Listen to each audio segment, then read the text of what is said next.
Welcome back, everyone, to Pandemonium. We're on season 3, episode 22. Back after about a little over about a month exactly, hiatus on that side, between me going on vacation as well as just some other events. We had to take a little bit of a break, but we're diving back into the campaign. And with that, I'm doing a little bit of an in-depth recap because we are getting near the end of the War for Kata arc.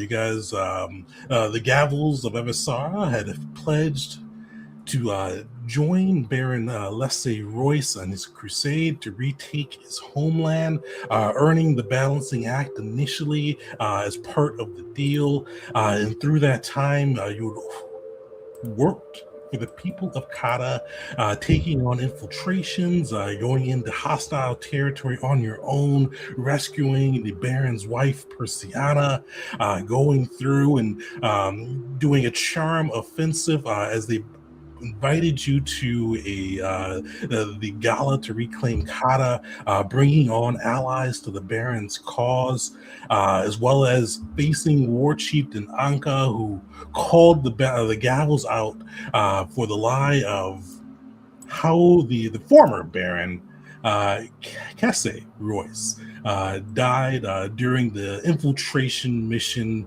upon the shores of Kata, which the Gavels later learned around the same time that the Adamantium Renegades were the one who put him out of their misery before taking on some magical modifying memory wipes to forget they had even done so.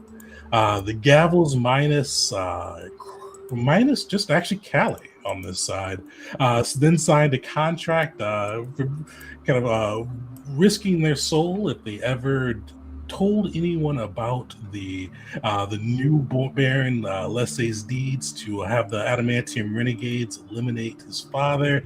But with that, the Gavels continued to serve. And then after that, as they formed up their allies, readied the Balancing Act, sailed to Kata, and enacted Reclamation Day. Where they faced off against legions of Taish giants, came across a dragon who had promised revenge against them, and were able to put an arrow through its eye, felling it. And it even earned a brief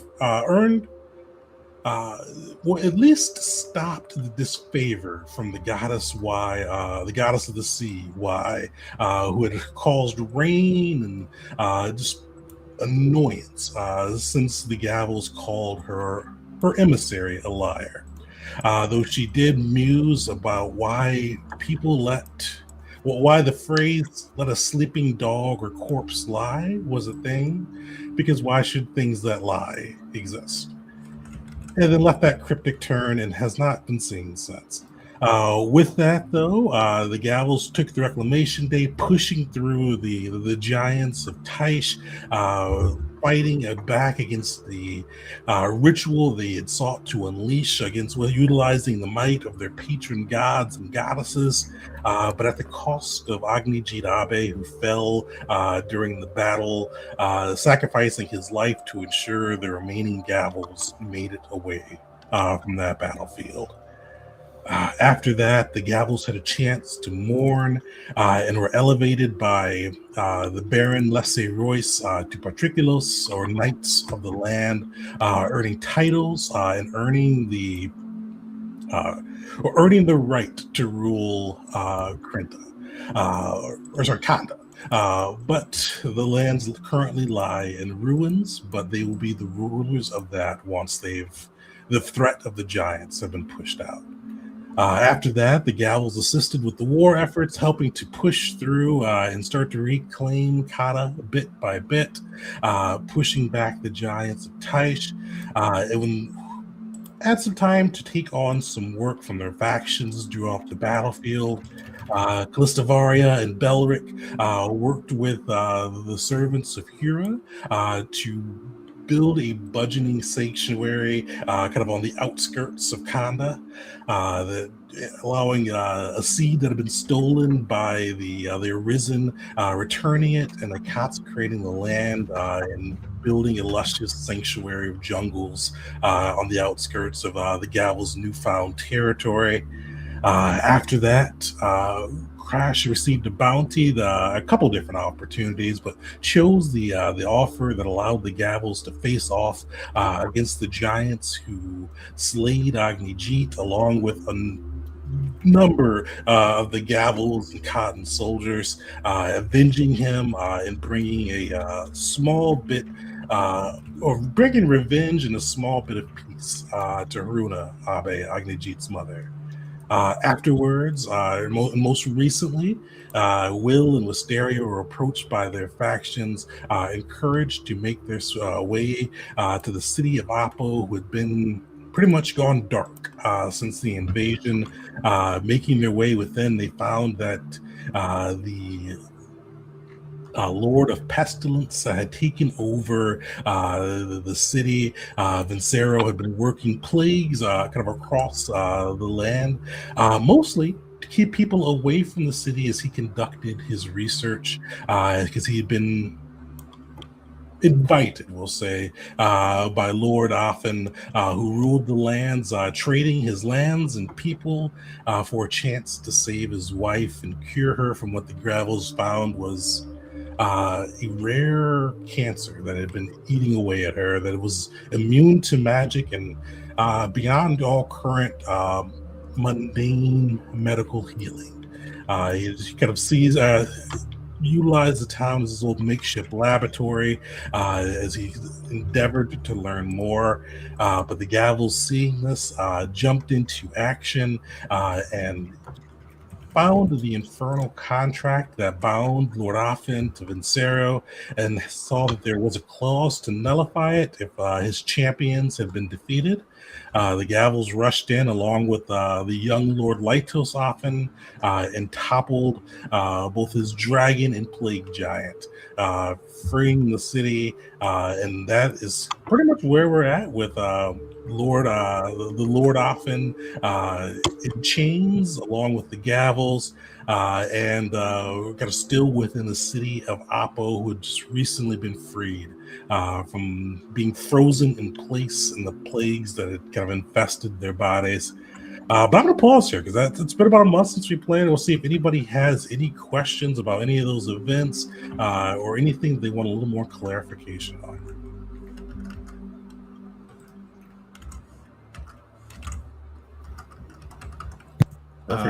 I have one question. How are we getting back to the other side of Kata again? If somebody has like a teleporting thing for us again, I think, right, or something like that. I can't remember the details. Definitely. So you guys were transferred there by the prefects, and they actually told Will to message them when they were ready to return. Yes, I remember. remember. Of the prefects. Gotcha. All right, I can do that. Perfect, because you guys are currently just in the throne room of kind of Apo. You've got young Lord Lytos, the Elder Lord, in chains in front of you. A handful of guards had made their way in after being freed from their kind of stasis imprisonment. But so far, they're the only ones who have seen the party. What do you guys do next? Oh, and that other person we left behind, who I believe was a member of Vox Populi, right? Oh yeah, so he is. You're right, because you guys left him behind because he was infected with the same cancer had been experimented on. Mm-hmm. I suppose we should go collect him. It wasn't contagious, right? You did not see anything, or Wisteria, I should say, did not see anything in the notes about this cancer being contagious. Right, so I suppose step one is to go collect that gentleman who was an ape folk, or yeah, he is Clara. Yes. Perfect. You'll see he kind of, along with his own familiar buddy, does kind of eventually you're able to send some people to come bring him in, and he does come slowly limping and to the room. But he does have a little bit of a smile, especially as he sees you, Will, kind of still standing, kind of in good health. You'll see him give a smile and nod to you.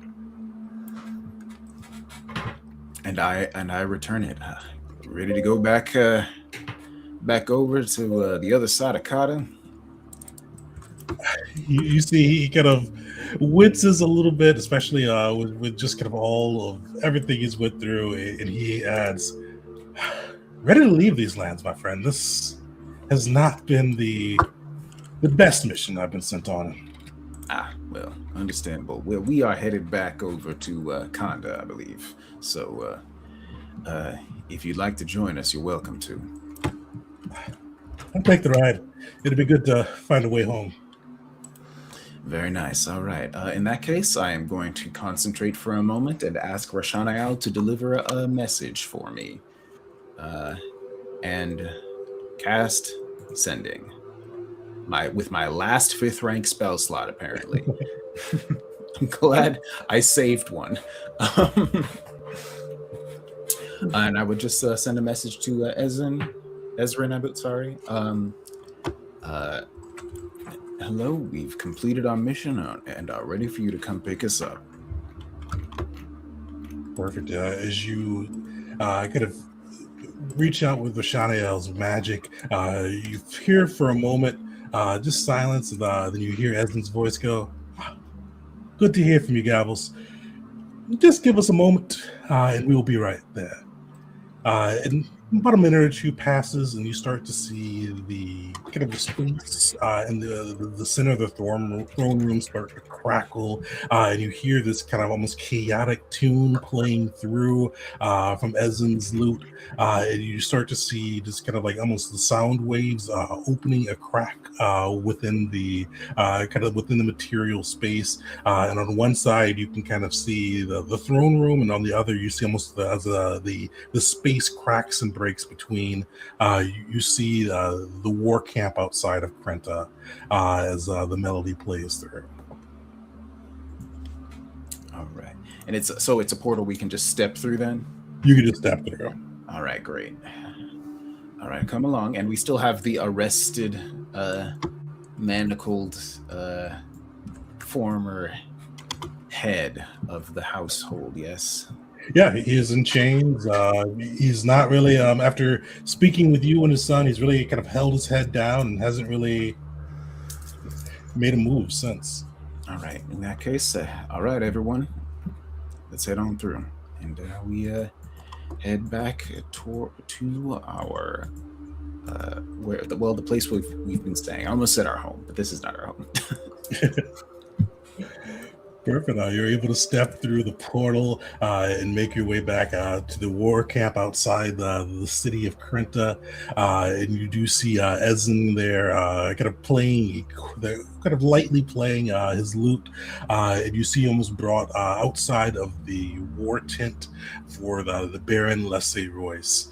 And you guys are able to step through, and you see Lytos kind of looking pretty reserved, stepping behind his father, almost kind of helping guide him through the portal, pushing along on the side of his back. But you see Ezen kind of gives you all a smile, and he goes, "Well, I hope you have good news for me. Is everything done?" Yep, almost entirely good news. Some bad news, and I kind of sort of gesture at the person we brought along with us. But mostly good news. Ezen smiles. "Well, always a fan of good news. Bad news is for the Baron. He gets paid for that type of thing." Precisely. You see kind of the portal crack close around you, and you do see as like the magic fades, the Baron comes walking out. You see him kind of in his gleaming armor with gold and purple hues, his prosthetic leg kind of standing out amidst, and it does give you all a look over. Seeing young Lytos, you almost see like a sense of relief, like almost like a little bit of a burden was taken off of him. But you do see his eyes kind of narrow and tighten as he sees the father, Lord Off, in chains, and you see him kind of just wave you guys in to the war camp, kind of gesturing quickly. So, very briefly, out of character, we are in agreement. We're telling the Baron about the infernal contract, right? That, I believe, was the plan. Got it. Just making sure. And that's when we bring this guy in now. Yeah. Not later. Got it. Yeah, I can't. Because I remember there was some discussion about it, but I can't remember why we would be hiding that information or anything like that. But I think it was mainly to like keep the support for a little while. Oh yeah, but I do remember that. But I think we decided not to do that. Yeah, I think you guys are going to blackmail him. Or at least I think Wisteria's plan was to blackmail him as an ally. But I don't know. I think you guys decided against that. Decided just to turn him over to the Baron. Mm-hmm. All right. Well, we head inside with our prisoner and the young noble in tow, I suppose, and prepare to report our findings and a successful mission. You're gestured into the Baron's tent. You see him kind of walk behind, standing next to the map in kind of his throne-like chair. You can even, from the distance, you can hear him grinding his teeth. And he looks at the group and he goes, "It appears you were successful. Why is he in chains?" We have a bit of unfortunate news to come along with our good news. In our successful mission, we discovered the source of the issues happening over in the city on the other side of Kata, and it appears it was this. And I will present him the contract. You see, like, he reads the contract, like he is gripping it tight. You can see the whites of his knuckles, and you could hear like that. Not even grinding, he's just clenching his teeth as he reads through this, and you see him look up with fury in his eyes as he grinds out, as he looks at one of his former lords and says, "You made a deal with the Infernals while we were at war," and he is just fuming. And he like points his finger over to the young Lord Lytosophan, and he goes and looks at the gavels as he points. "Was he a part of this?" Unfortunately. Well, actually, no. The good news this time. Fortunately, he was not. He made it clear he did not believe his father would ever make such a deal. And we can say with reasonable certainty and utmost certainty, he was unaware of these dealings with Infernals. You hear Lytos kind of like almost stuttering, like, no deal. Yeah, listen to Crash. I even smacked the dragon. Actually, yes, he was somewhat instrumental in our victory. And you can tell when Crash says instrumental, it is wholly because, like, he fears if he uses a word less, like, Lytos is going to turn around and start on a rant or ramble. Yes, to our surprise, the young lord was actually quite handy in our combat against the infernal creatures we encountered. We were all impressed. You see the Baron kind of begins to pace as he looks to the old Lord Offen, and he goes,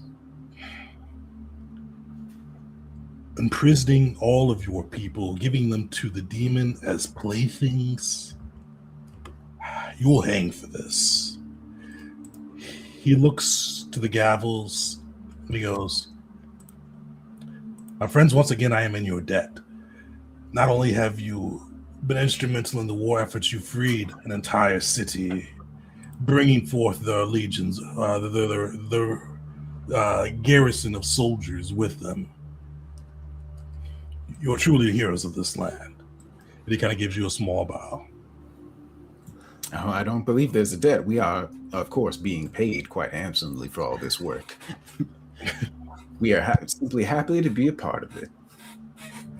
He does grind his teeth at the mention of pay, but he quickly morphs that into a smile. He goes,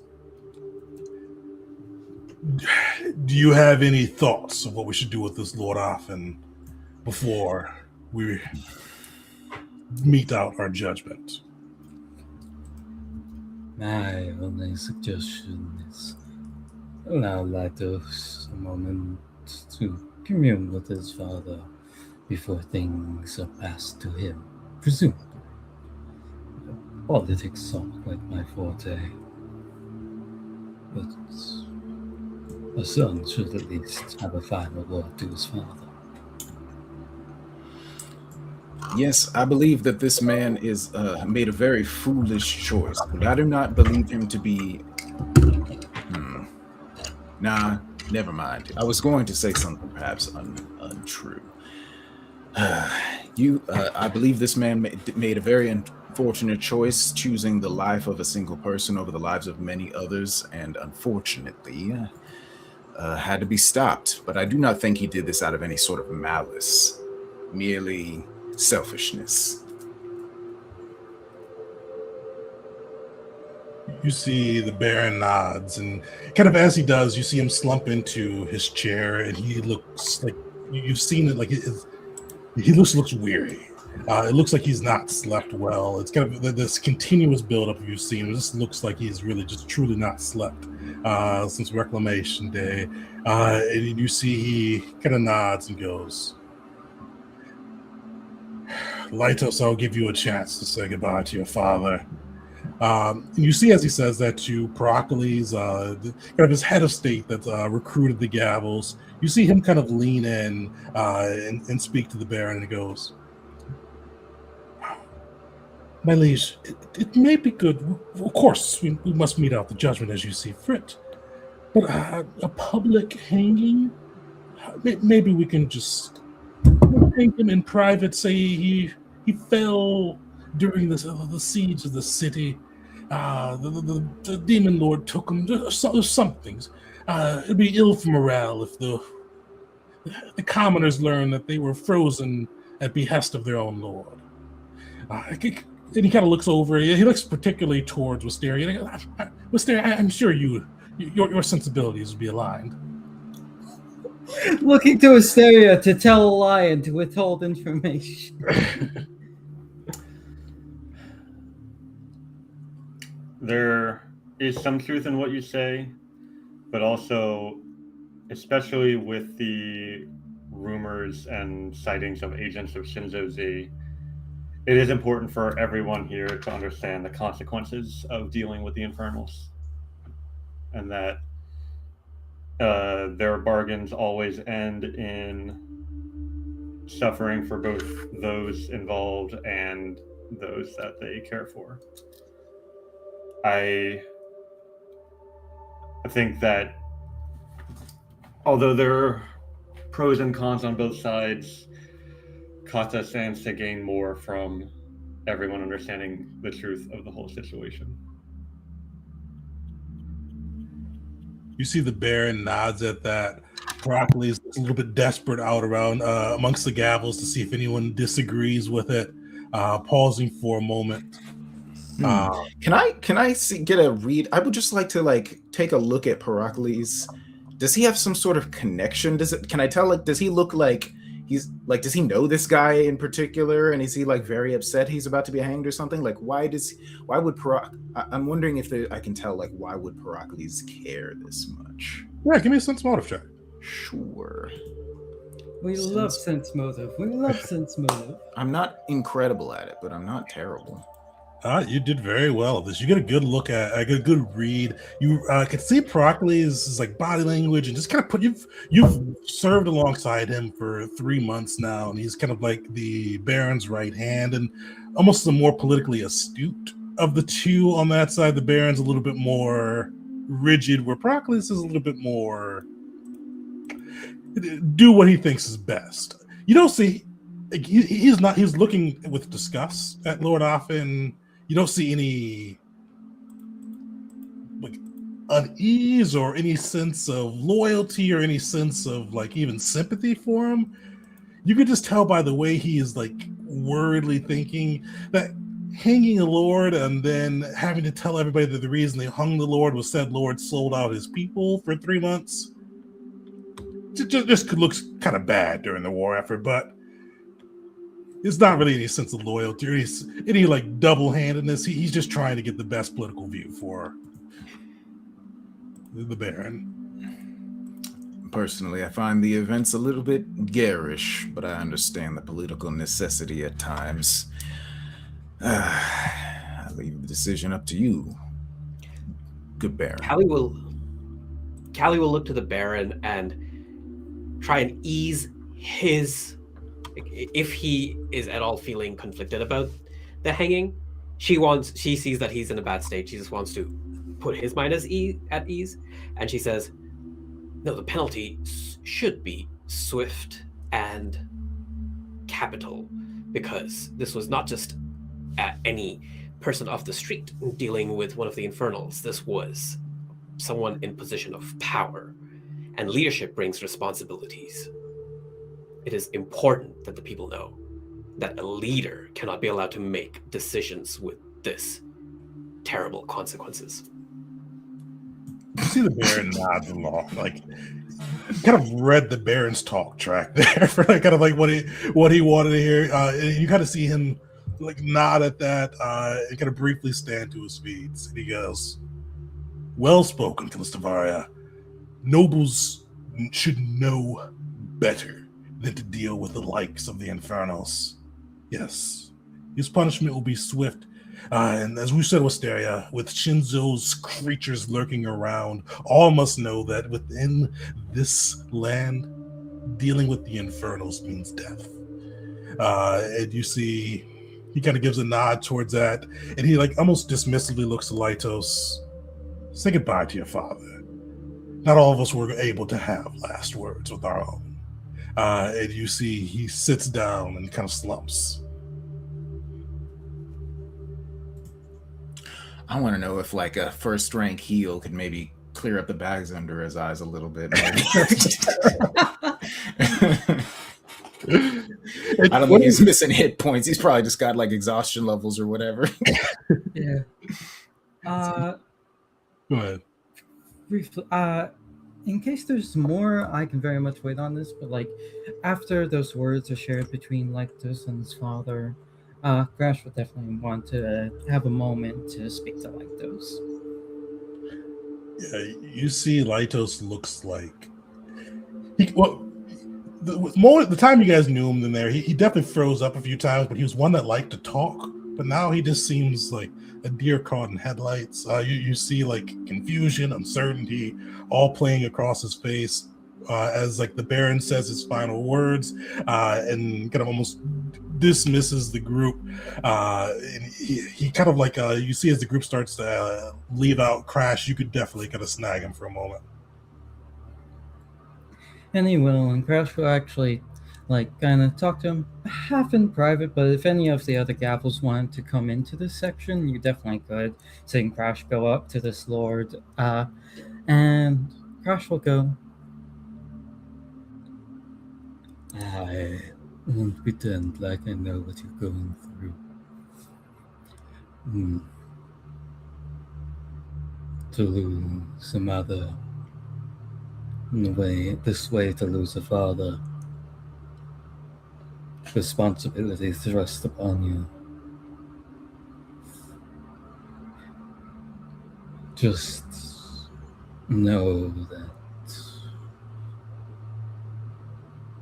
this too will pass, and whilst I myself cannot speak for the Gavel as a whole, and admittedly, I'm quite in deep water with them at the moment, I would believe that the Gavel are your friends. Truthfully, When we first were told to escort you, I feared you'd be a hindrance. But against the infernal champions, you actually were quite something to behold. Again, politics on my forte. This isn't some favor or pitch to forge alliances. Just know you still have friends. You're not alone.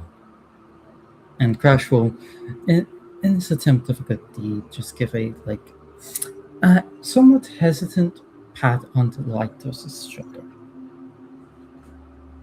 You see Lytos kind of like that, like his head had kind of been bowed before, but you do see him kind of raise at that point, and he goes, I appreciate that.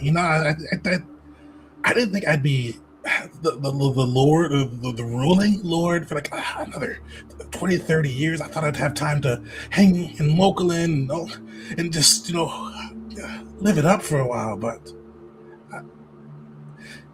I surprisingly appreciate you all saying I consider you friends too, and I didn't think I would.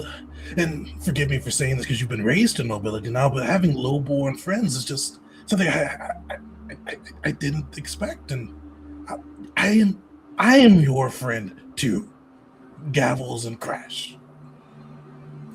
Okay, two things run across Crash's face with that. The live it up in Moklin. Crash actually looks a little bit sympathetic to that of have like a child, not quote unquote childhood, but like that young adult life before you have to like deal with stuff, get that experience and of like, yeah, that. But as it's more hammered in that it be lordly, very much up top, not dealing with the lowball and serfs. Crash definitely does for his brow, but finally at the end where it's friends, he nods to that. And you see, like, for a moment, he smiles. Oh, my book fell. I'll fix that later. But for a moment, he smiles. But then you see, like, kind of reality, like, almost crashes back into, or ironically, crashes back into him as he kind of looks back towards his father. And his father's head is hung low, but as Lytos moves back in, you do see his father like lift his head and like almost begin rapidly speaking to him, and like you can briefly hear it as like you kind of exit the room. It's like all like bits of advice, like basically how he's trying to give him like a 10-minute crash course on like everything he'll need to know to rule his lands. And like the Lord Laffit isn't like feeling pity for himself or feeling he almost seems a little bit numb. He's just trying to give every bit of information he can before his end comes. A crash course should probably involve a lot of explosives. If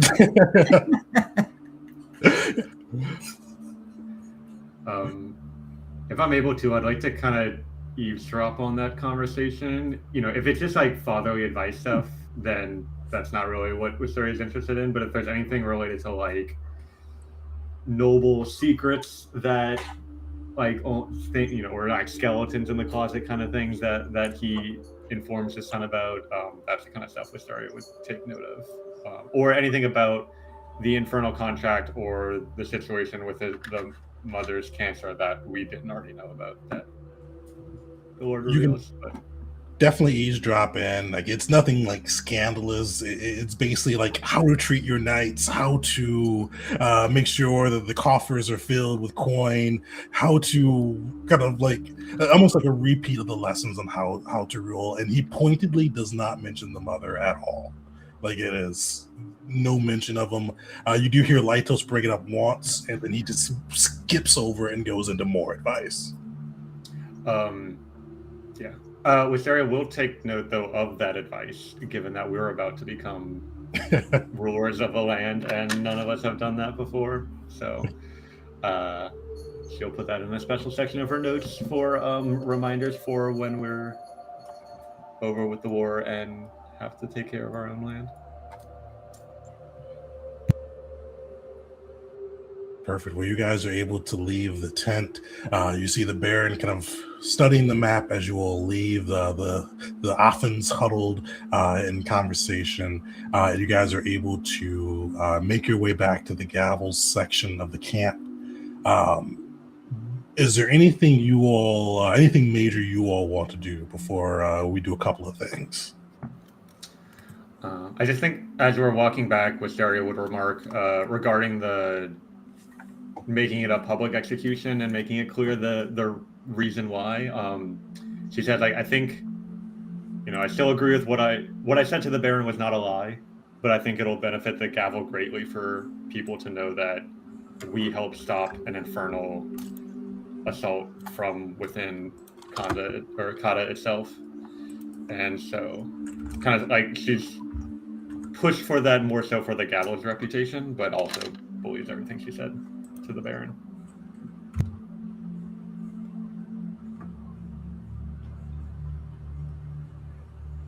Perfect. As you all are making your way back to the camp, Will, you catch kind of sight of an oddly dressed gnome. It looks like he is wearing like a coat 2 sizes too large for him, but he is like almost enthusiastically like switching between waving and then like gesturing for you to come to him, and like waving and gesturing for you to come to him with a almost cheesy smile upon his face. Well, I will go over and approach and sort of gesture at the rest of the Gavels, like, give me just a moment as I walk over to this person and I say, afternoon. Have we been acquainted before, good sir? Oh, of course we have, but not in this face. And you see, he kind of goes and turns around a corner. And as I should say, you see Brashin, the Venera, followed you as well, kind of limping along with his monkey buddy. And as you turn around the corner, the gnome kind of reaches below his coat and flicks his scarf. And you see the orcish form return of Jack. He kind of gives a smile and he goes, and you see like he almost like went to give like a friendly arm punch to Brashin, but he looks and Brashin's just not looking great. So he kind of like almost like friendly arm punch turns into like a quick like shoulder pat before he looks over to you, Will, and he goes, "Good job, new guy. You got him. You got him out. What the hell is happening in that city?" Quite a bit. Well, there's going to be a public announcement of it, I think, very soon. Seems that this time the establishment's going to be doing our work for us. I'm sorry, have the two of you met?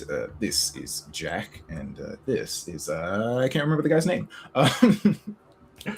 Brashin, and he Brashin, yeah. Jack goes, me and Brashin go way back. He's been part of the organization for a bit. Glad you're not dead. I thought you were dead. Always good when people aren't dead when you expect them to be. But you said the establishment's cleaning up our work? Well, I have already given information about the dealings of the corrupted noble over in Abba over to Baron Royce, and Baron Royce is going to make it public. So it's already done. I would keep an eye on his son, though, just in case. You see, he kind of like thumbs his chin for a bit, and he goes, "Well, I'm surprised twice today. An old friend still lives, and the Lord's actually doing some work. Well, this seems like a good day. Well, you've done a good service for the Vox. We usually like to bust. We keep a healthy reserve of magic around with us, but we always travel light, so we like to keep it upon our skin. For yourself, along with your compatriots, if you'd like to, we've commissioned our own magical tattoo artist, and he's able to put some wicked enchantments that, you guys see him flick his scarf again, often go unnoticed if you need to be discreet." Well, that sounds very nice, actually. Hopefully, the rest of my companions aren't squeamish about needles. I'll assure them that the source is trusted. We'll send them by your ship and get you all tatted up. But you can see his face grows serious as he looks over to Brashin, and You hear Brashin kind of speak up and goes, I don't think I'll be able to go to active service for a bit, but hopefully you can find me some healers. And you see like Brashin kind of like nods at that and goes, yeah, we'll take you somewhere. We'll see what we can do. And he kind of looks back to Will and he goes, if you and your lot hear anything more about whatever happened to him there, pass it on, would you? I know a very good doctor who's working on it right now, actually. Appreciate you. But he'll kind of with that, he'll go and you see him toss his scarf over his shoulder again and goes back into the form of the gnome with the coat 2 sizes too large. You see Buddy jump on Brashin's shoulder and they kind of flick their scarf as well, transforming into a Strix. And you see the pair kind of begin to walk towards like the docks around Kata, kind of heading towards, or the docks around Krinda, looking for a ship. And you hear the gnome call over his shoulder, "Be in touch soon, Sir Will. Just remember your Vox Populi. Don't get too big for your britches." I assure you, I have a very good tailor as well. You see he chuckles at that. He goes, well met. He kind of gives a friendly wave as he starts toddling along. Will is going to be insufferable as a noble. Oh. Exactly. Although, probably the same. And very little is going to change, probably. Both of those things can be true. You guys are able to make it back to the camp. And as you kind of go about just kind of relaxing from the long day of travels, Wisteria, as you make your way back to your cabin, you do see kind of bees buzzing alongside the door as you kind of approach. I'll smile at that sight and say, well, I have a lot of notes about the diseases that we came across and Vencero's work. I hope they will lead to some more discoveries in terms of fighting back against them. You see the bees kind of like form and almost project them an image of head librarian Oline, and you see her kind of nod at that and says, "We would greatly appreciate if you could share that research with us. It is most vexing to hear that there's a new ailment that is plaguing our people." Yes, and quite interesting that Vincero's earnest effort to discover a mundane cure were unfruitful, despite him having the divine power to cure it himself. I hope we can find other sources besides the Infernal God of Disease to deal with this, but it will not be easy.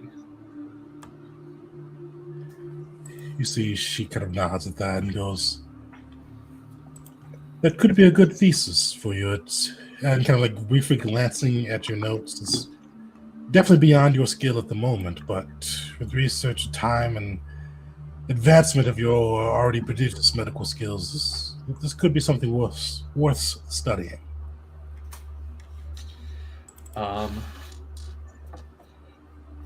I certainly don't think I can do this on my own, but I am happy to lead the charge and find out who might be able to aid me in this research.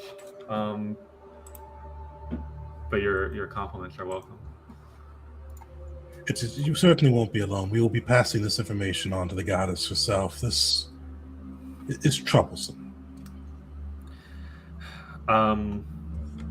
When you do so, please thank her or share my thanks for this opportunity to make a positive difference. It's been a struggle trying to find a place for myself, even amongst the gavel, ever since I left Mokulin. But doing the will of Notisha, I feel that that place has found me.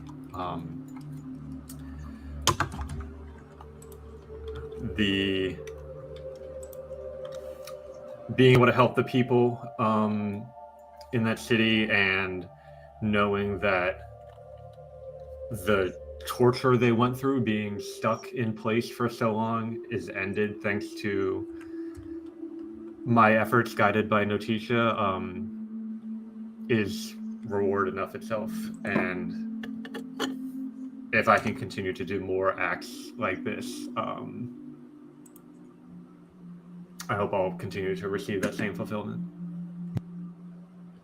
You see Oline kind of nod and smile, her wings almost flexing out behind her, kind of giving a little bit of a buzz, a contented buzz as you speak. And she goes, the seeking of knowledge and good service always feel like they bring out the best within ourselves. I'm glad to feel that you found that within the Seekers of Noticia. I will definitely pass the compliments along to the goddess, but our order is a little different from other sects of the gods. Your actions mattered. You were the one who took the first steps, who figured out how to aid the people and help cleanse them of their plague. It is always good to honor Noticia, but the praise here is yours. I appreciate that approach because, and understand I don't mean to be bragging, but that is the truth of what happened. And I think recognizing that truth and acknowledging it is important for continual growth and accomplishment. You see with that, she does nod. And you see she like gestures, and you see like a scroll of parchment appear upon the table. And she goes, well, we know this effort wasn't even done on your own. We would like to reward the Gavels of Avasara as a whole with an item from one of our catches. Please review through that list, pass it along with your compatriots, and we will requisition one of the items upon them and bring them to the Gavels for your own use. I will do that. I'm happy that these items will have a chance to make a difference rather than being in reserve. We will only request what we find to be useful and ensure that it continues to help prevent suffering as I've done so already so far. You see the High Librarian Oline kind of nod her head, kind of the bulbous head kind of just glinting a bit in the light, and she goes, there'll be more tasks for you in the future, but I'm glad to hear that you are doing well with the ways of the Seeker and ways of the followers of Noticia. May knowledge ever light your path, and I hope to speak with you soon. And with that, you see the bees begin to buzz, and the image deforms as she gives you one final nod, and they start to dissipate.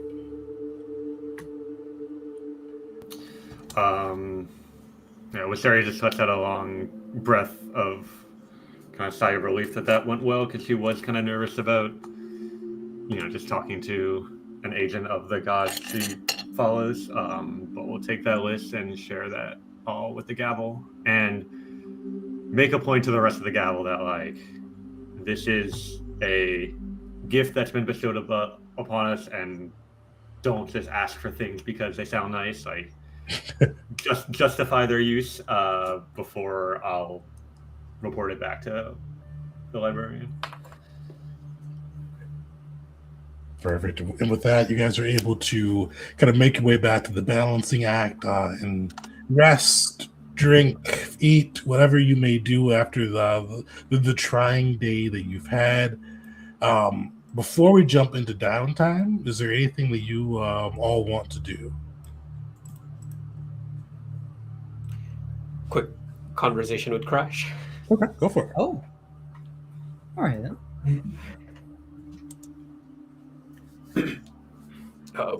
And we can do this as a group. This will be up on the ship, on the deck, so anyone can join it if you want.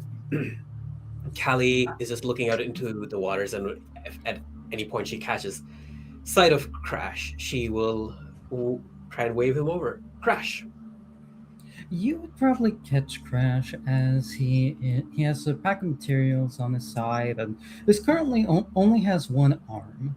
The other arm kind of clutched in his hand, and he kind of turns his head, walks over, gives a nod, and goes, Ah, yes, Kelly. What can I do you for? Finally decided to take up firearms, eh?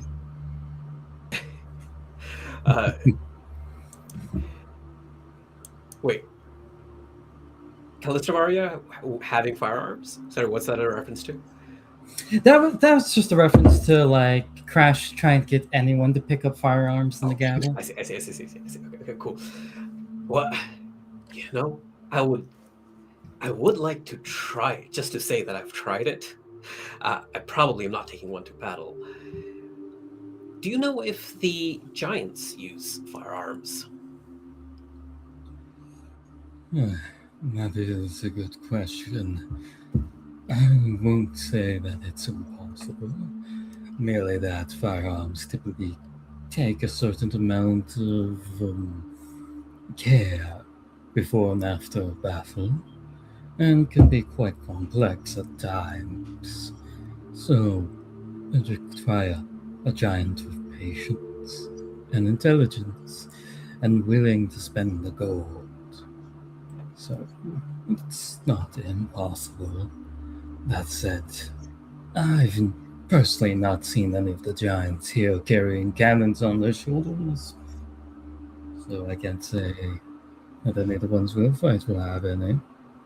You're surprised. That is something I will need to look into, what kind of attacks they favor, but I will be honest, that is not entirely why I asked you to come over. I wanted to see how you are doing. Yes, quite poorly. Quite. And he'd start to lean on the edge of the rail out to the sea. Quite poorly.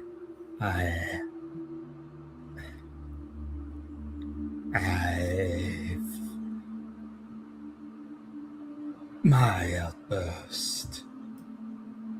I won't lie and say that was the first time, or even the first time since I've been with the Gavels, that I've gotten like that. Certain things, they trigger it. Vampires,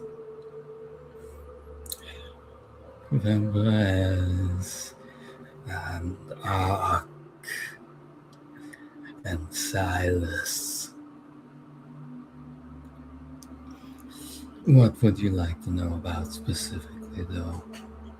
Well, I am happy to see that you can look into yourself and see that you were behaving unusually back then. And sometimes when people say those things, they commit to it so strongly that even if they want to, they don't go back.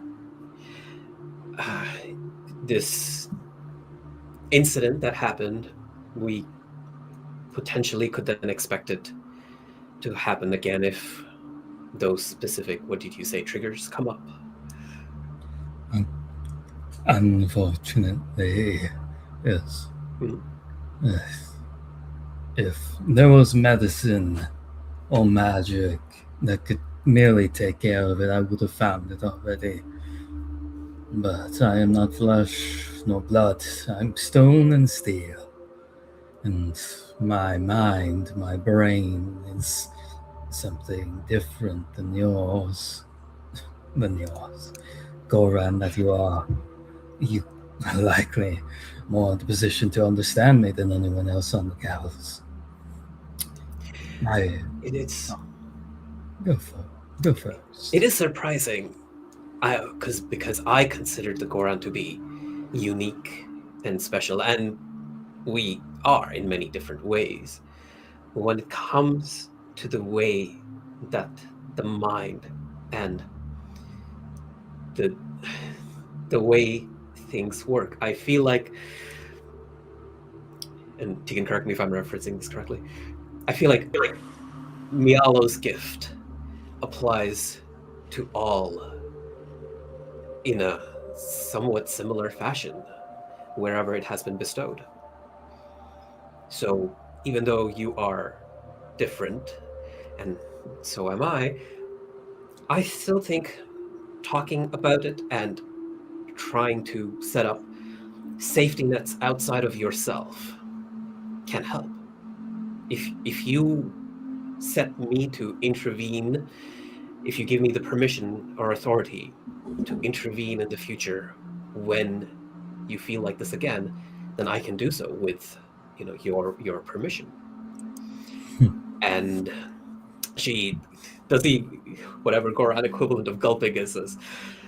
She lays one leafy hand on his shoulder, and she says, and maybe we should try and do something like that sooner rather than later. I don't know if you've read the news. I have. That hand you have on me, that skull that it's resting upon, that was my brother, the owl bear. Back before, when he was still alive, he is that safety net you said. He could always tell, always calm me down, keep me in line and away. He's been gone a long while now. I've been trying to be better on my own. But the reason why I joined the Gavels is to not be on my own anymore. So I will take you up on this. I can't say exactly that I am sorry for the collateral damage, but it's not for what you think. It's not for what you think. Feeling sorry for it is just a downward spiral that doesn't bring them back. And there's been so much more over these last hundreds of years. There's a lot I have to unpack. But know that I, in my right mind, would never have. I would have been more surgical, more precise. I would have been that instead of what I was. Some crashing thing into the earth. Callie does not say anything further. She just is there as a comforting presence with her hand on his shoulder. I think that's where I'll end the scene on my side. Heck yeah. Much the same with Crash. Kind of accepting that help and looking out to sea. Perfect. You guys are able to kind of spend the night resting, recuperating after dealing with the horrors of Apo. You do hear in the morning a horn blare out from the center of camp, and you do see quite promptly that near first thing in the morning, the Baron kind of striding out with Lord Offen behind him in manacles, bringing him to the hangman's noose. You do see one of those with, I would say, Will and Wisteria probably for certain. You and actually Kilstavaria as well. You do notice a bit of a glamour around the Baron. He doesn't look as he looks like when you first met him. Pretty much, he doesn't look as tired as he has been in kind of unguarded moments within his tent. But you do see he kind of brings him out into the center of the camp next to this makeshift kind of noose, and he does call out to kind of everyone.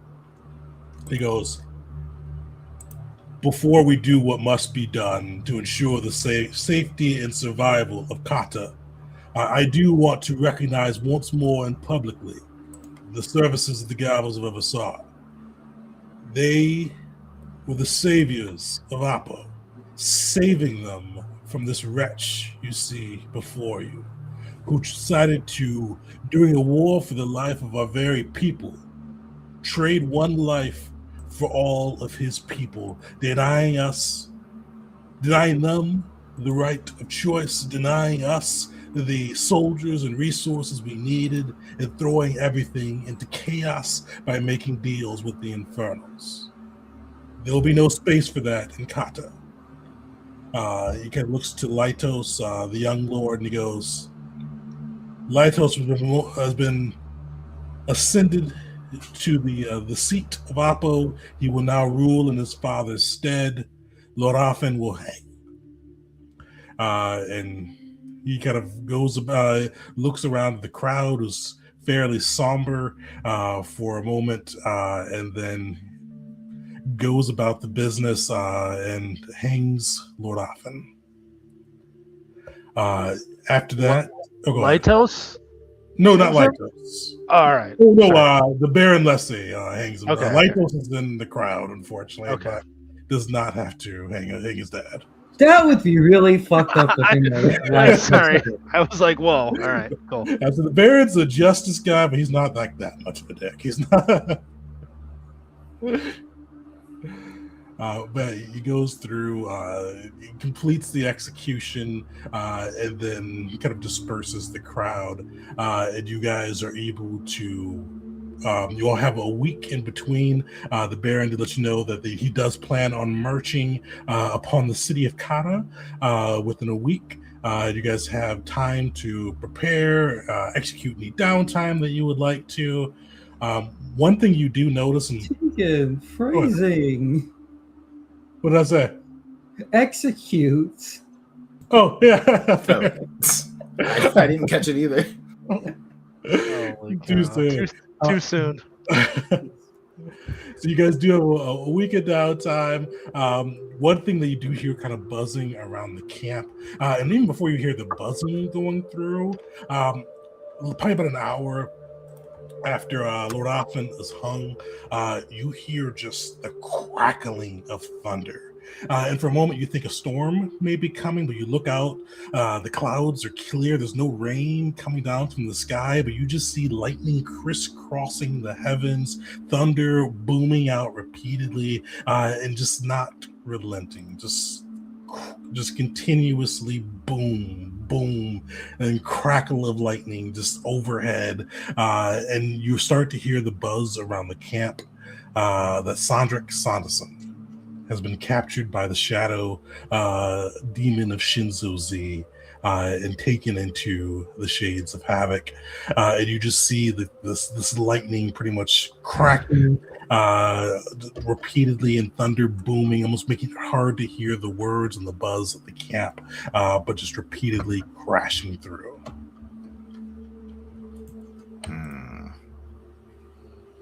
Sounds bad. Not great. The Shades of Havoc, is that like Shinzo Z's domain in the Hells? That is his hellish realm. And we are kind of under the impression that this isn't actually Sandra's son. What's his name? Sorry? Sondric Sanderson. You guys believe it may be Olga from Soga. My downtime activity was going to be investigating all of that, and now I have to do something else. Now I got to go looking for him first. What were you thinking of investigating? You said that trying to sort of uncover the truth about who this new Sanderson was a downtime activity option. You said so. That was... Last time, you guys chose between going after the vampire or this. And you chose the vampire for that side. Flipped a coin on it. You did. I did flip a coin on it. But what else would he be interested in with that? There's potential that you could do that for that, but it could potentially become a group downtime. Is there anything else along that mystery that Will would try to pursue there? In particular, Not really. Just Okay. the plan was just to gather information, ask if anyone has gotten any close encounters with him, trying to interview people, ask around, see who knows what about what, and if there's any sort of evidence that can be found to see one way or the other. Is this really Sandrick Sanderson? But I didn't have any particular ideas because I am not a detective in real life. Okay. With the captured, unfortunately, you would probably not be able to Yeah. find that information. Yeah. Yeah, so now I'm going to have to look into that. If that's a route we eventually want to focus on, knowing a way to get to the Shades of Havoc might be a downtime research project too. Perhaps. Or if another thing that I'm curious about is if Shinzuzi is continuing to be involved in this war, or now that he's like taking care of that, he's not going to be involved anymore. And then third potential point of resource is Mockery around here somewhere?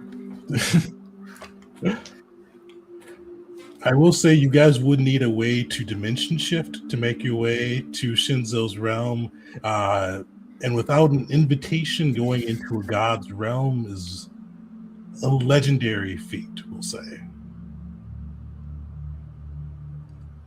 I bring this all up only because I feel like this would be a very Shinzo Z core of, oh, yeah, I left the front door unlocked. I didn't think anyone would be stupid enough to come in here. All right, we got our game. Let's have some fun.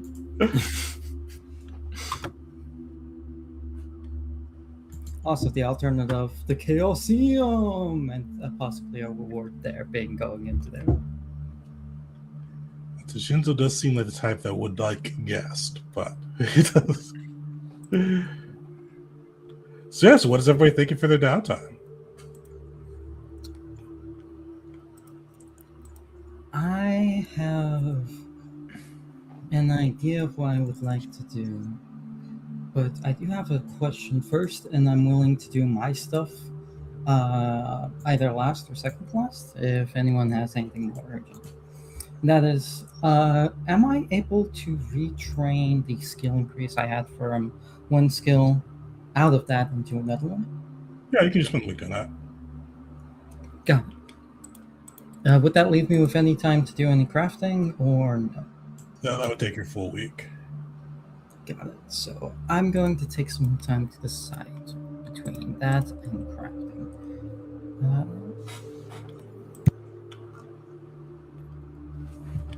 Well, you're thinking I can go. So Wisteria is going to take apart that clockwork bird that we found and try to understand how it works. Mostly interested just in like the engineering and the magical properties it has, more so than trying to like accomplish anything specific.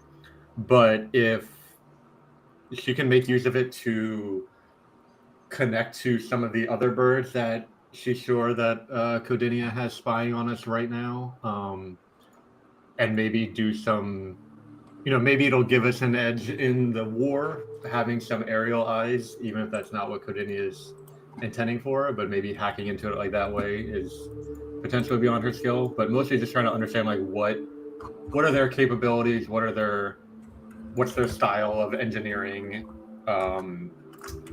and what other types of information can she gain from this clockwork creation. Perfect. You're able to easily kind of take apart the Clockwork Falcon and kind of start looking through its designs and learn a little bit more about how they're utilized. Definitely well designed, if not intricately made. It seems like these are. You see that even with, you could probably tell even from your arrow taking it down. It's meant to be quick, meant to hopefully be unseen. It's not really meant to get in a scrape or anything like that. They're designed to kind of.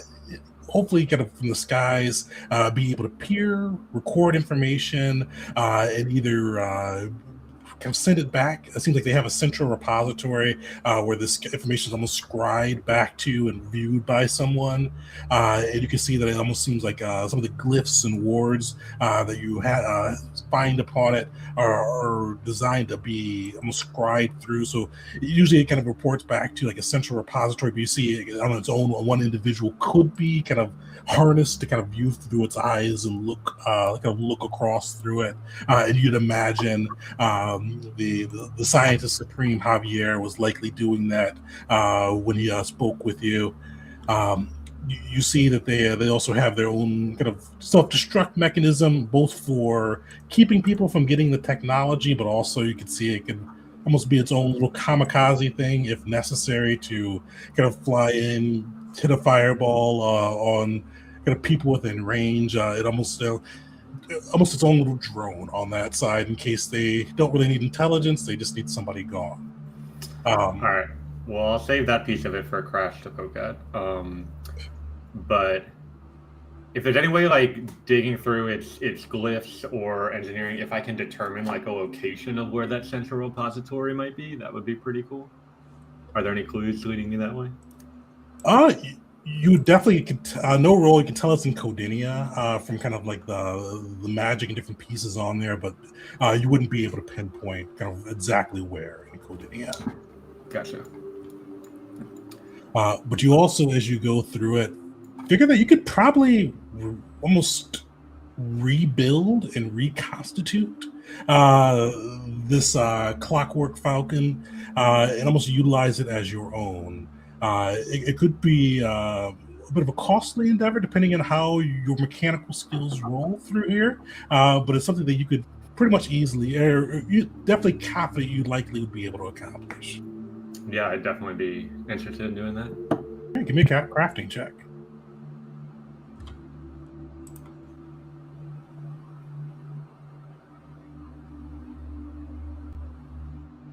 I'm using We hero do point on have that. hero points. Yeah. There we go. So you're able to easily kind of uncover the best way to kind of fix the damage your arrow did to this and reconstitute it as your own creation. You are able to. It'll take you 1,500 GC, but it doesn't take any downtime once you do acquire those parts. You just kind of spend the downtime figuring out what parts you need and where to slot them now. But you'll be able to rebuild that Clockwork Falcon and basically be able to potentially use it to scout, record information, as well as if you want to blow it up after spending the gold, blow it up. So, two questions. First, because I posted like yesterday or the other day the items that I would have spent the money on. Can I spend it on this instead of those items? Yeah, definitely. Cool. And then, is it possible for when I rebuild it to have it, like, just not have the self-destruct mechanism in it at all? Like, I would want to keep that separate and have it fully functional and just not have any self-destruct capabilities. Yeah, you could definitely remove that. Okay, cool. So kind of, yes, I'll definitely do both of those things. So if I'm understanding, the way it would kind of work is I can like send it out maybe to a specific location or something to record information and then come back to me and I would like receive that. You can even spend an action to look through its eyes. So I put it into yours. You should be able to see it now, the Clockwork Falcon within the Gavels of Osara. So you can see some of its stats. It can record, but it can also, you can use an action to kind of see through its eyes using the Falcon Eye Scribe.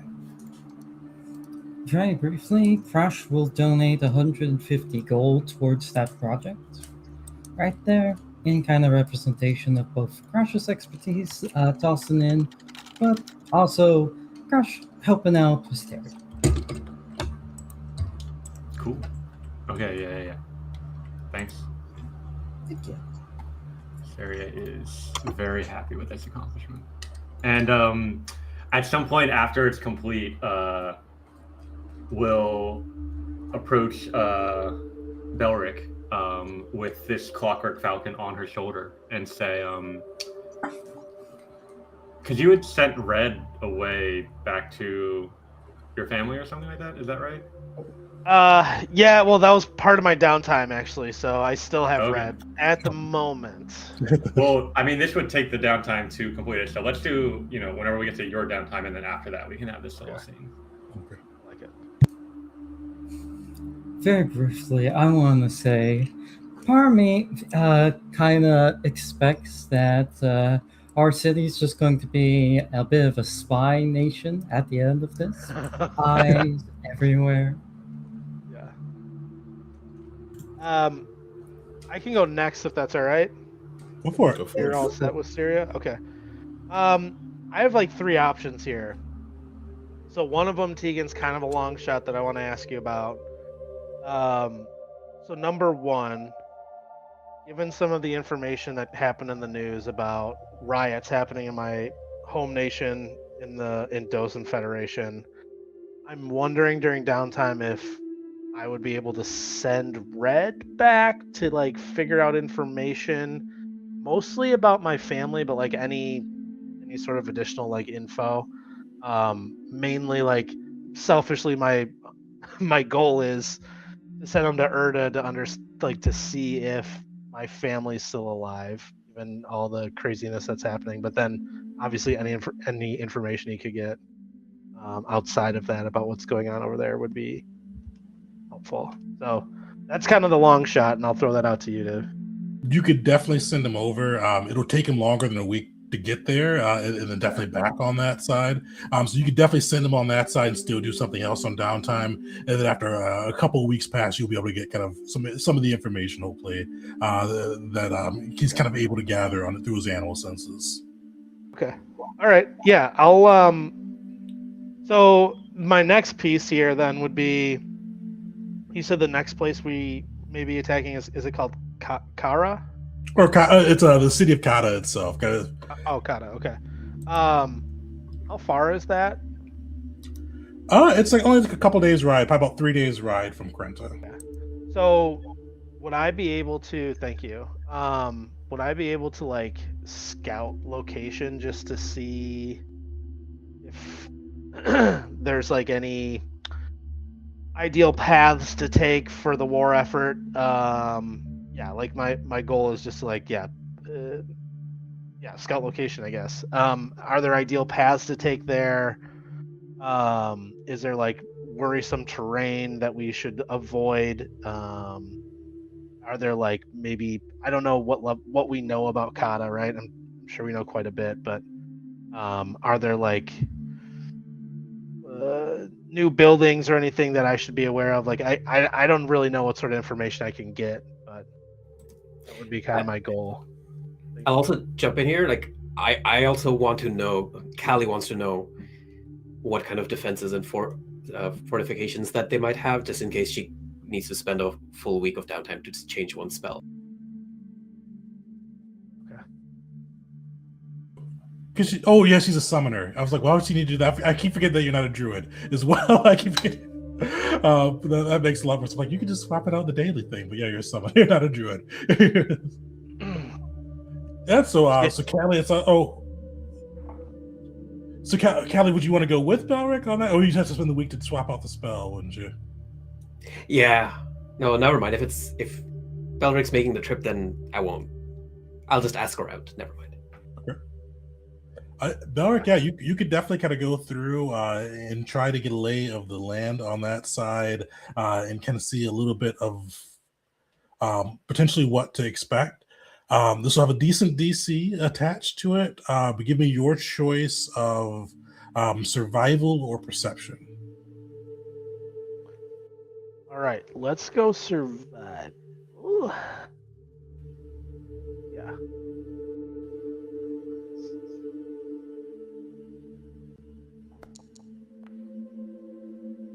Ooh, I'm gonna use my. I rolled a 2 there. I'm gonna use my hero point. Hero point up. Better, but better. Yeah, you are, Belric, you kind of approach this with an abundance of caution as you kind of start to maneuver around the outskirts of Kata.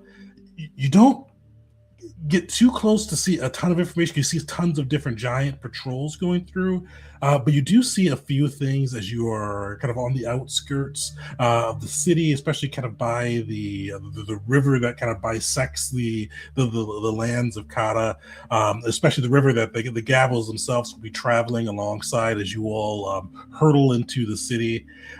You notice a few things. You see that the bridges themselves that kind of connect both sides of Kata, as well as the bridge, kind of just connecting Kata to Aparata. You see those bridges have been destroyed, and dams have been built in their place that seem fairly well fortified, with giant ballistas and catapults atop them. You do know that the group will have to figure out, especially traveling by sea to make your way to the war camp, will have to break through those when the day comes. That's good information. When the time comes, I'll take that back and share it with the group and all the leadership. One last piece I'll give you as well is you surprisingly don't see any giant ships within the kind of the river as you kind of stalk along the dams and the areas. You don't see any giant vessels kind of utilizing that path or that river route. Okay. Yeah, I'll make it a point to mention that and say like how peculiar this is. Like that maybe they're luring us this way for a potential trap. Would be my first instinct, but yeah, I would let the leadership team know and everyone in the Gabble. Smarter men and women than me. As a character, my mind immediately goes to, oh no, did one of them peeve off why? I mean, damming rivers doesn't sound like very water goddess friendly. Yep. Yeah, dams. Yeah, it's interesting. But yeah, that would be my downtime. I have Red sent over for more information down the road and a little bit of scouting ahead to Kata. Perfect. So I guess because Callie can get that information at the start of the week, so she's just asking the Gavels and asking around camp what kind of tactics the giants use. Specifically, if they use poisons, they do bleed damage, or they inflict any kind of diseases if they rely on bioweapons. But other stuff is useful as well. Yeah, so the Gavels themselves have fought the giants quite a bit throughout this war. They haven't used a propensity towards bleed weapons, but that's definitely something that some may favor. It's more of a kind of a particular choice between the warrior on that side. You haven't heard of any kind of going overboard with inflicting diseases, though some may use natural poisons. You do know though that one of the Savage trio does use poisons fairly extensively in his kit, from what you've heard. Okay. That is almost good enough to make me decide what I'm going to do. I do also want to just check with information from the locals here, from people who know Kata City. Are we going to go through like thick walls at some point? So should I try and prepare a spell that lets us just go right through a wall? Even from like Wisteria's, if you read Wisteria's notes, I should say, that the war camp is surrounded by a very thick wooden wall. The giants were kind of constructing when the Gavels went there months earlier, but would likely have been completed by the time you all arrive. Actually, very briefly, question on the wooden wall. Is this like from trees they've kind of ripped from the ground and then set down? Or is this like crudely like conjured wood, where it's almost like a small forest has grown up into a like almost living tree wall? It's almost like a mixture of the two. Some of them are kind of conjured through, but like they build like bands that kind of almost encircle them, like kind of bands of trees, cutting some of the logs, splitting them sideways to kind of reinforce. And those are kind of like from trees that have been harvested to assist. I see. I think that's really cool. Okay, so turns out the spell Magic Passage is uncommon, 5th rank spell that lets you, again, do the pass wall thing. It's like create a wall through stone or wood. If that's something I would have to learn, then I don't have the time for it. And I can focus on being anti-poison and making additional healing tools, which is what I'm leaning towards. But if there are, let's call them war mages who know that spell that I could try learning from, then I would like to get that into my repertoire. Hold on, let me actually check. Learn spell, how long does that take? Let me check. I'm not sure on that one. Well, you gain access. Spend 1 hour per spell rank, so I would need to spend 5 hours to first learn the spell and then start the retraining process. Yeah, I think And that's again, fine. Yeah. if there's a source for it, okay, then I'll try that. I'll like try and roll for it, and if I can roll successfully, then I'll start retraining. If I don't, then that means I don't have enough time, and I'll just have to do crafting. Okay, go for it. All right, so let me know the typical DC says for 5th rank is 26, and it's higher if could be higher if it's uncommon. So I'll just roll. Yeah, I'll give you a 28 for that one. If they'd be a little bit harder to do uncommon, but yeah. Okay. Hey. All right. I end up finding this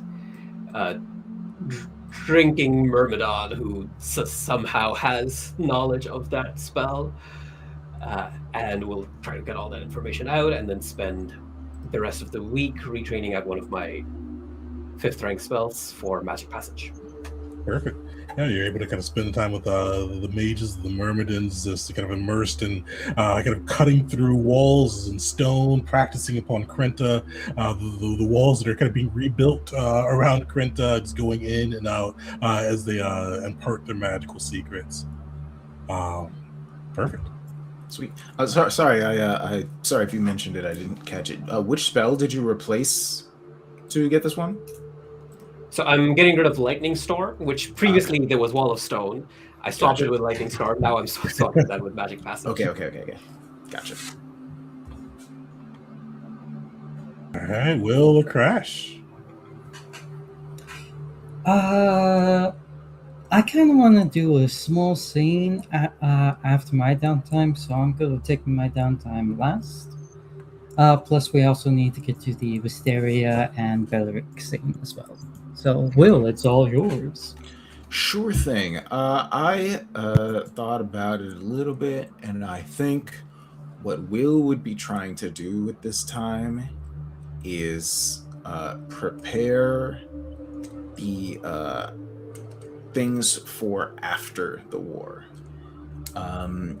So Will would like to try, and having an obligation that we previously secured, I think Will would try to secure funding for the building of a church here in Kata that we promised we would do for the Church of Hikari, if that's possible.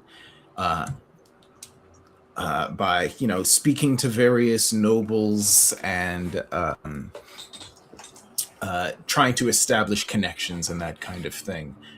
I understand that we're going to do like exactly what we're going to do like during the once the war is over later, but I feel like just want to get a head start on this one thing because it's going to be contentious. I know, considering how much the Baron is worried about funds right now.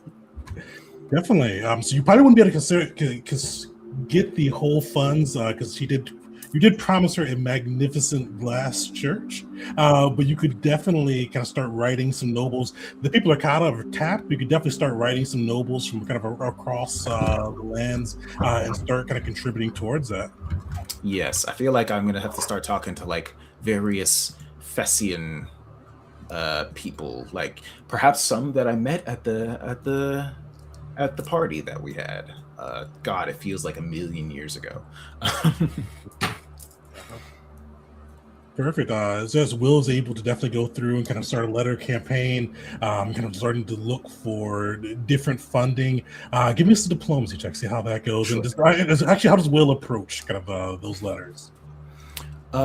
It's mostly about trying to secure it's like talking about like the joining the rebuilding effort of Kata and sort of saying like, hey, if you help us with the rebuilding efforts here in Kata, then that would help establish better relations between the different islands in Fessia, as well as perhaps gain the favor of the rising star that is the new Baron. Perfect. Give us a diplomacy check. And this also during this week, he would be overseeing the upgrading of the tipped scale. But I don't think that would, take up all of his time. But he's sort of organizing the big construction project of making sure that the ship is an even shipper shape. But diplomacy, here we go. Ooh, a 2. I can afford a hero point for that. I'm going to re-roll that one. The same. Incredible. Right. All the hero points you were spending this session, it was only a matter of time for someone to forget the curse. So you do get Will, it's kind of interesting how these responses come into you because you get a lot of like very enthusiastic responses about the gavels themselves.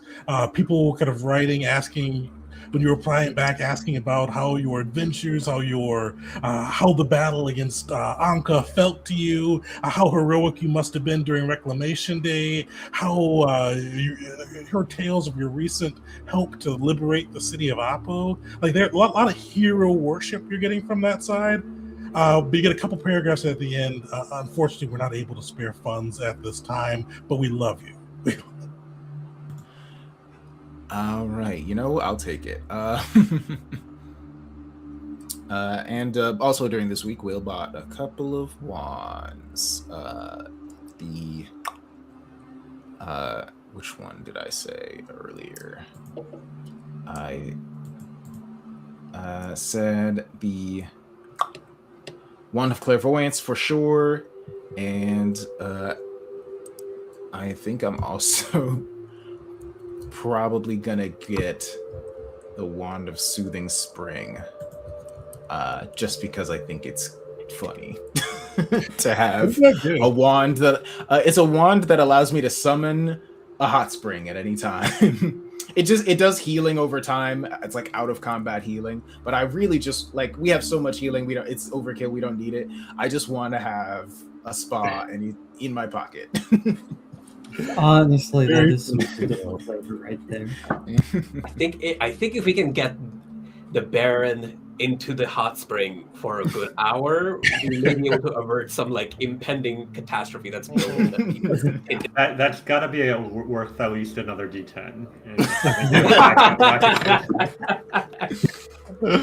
That next downtime, 100% all in on just getting the Baron into the hot spring somehow.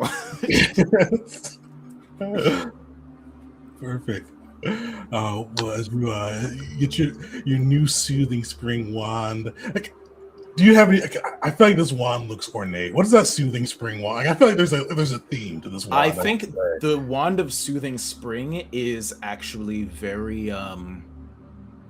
it looks like moss growing on like it's perpetually slightly damp, and it's got moss growing on it as though it is like one of those like natural like hot spring kind of situations. And it also kind of smells like a little bit of sulfur, but not unpleasantly so, which actually is mentioned in the spell description as cool. what the water smells like, which I think is very funny. They put that's rules text, what the water smells like.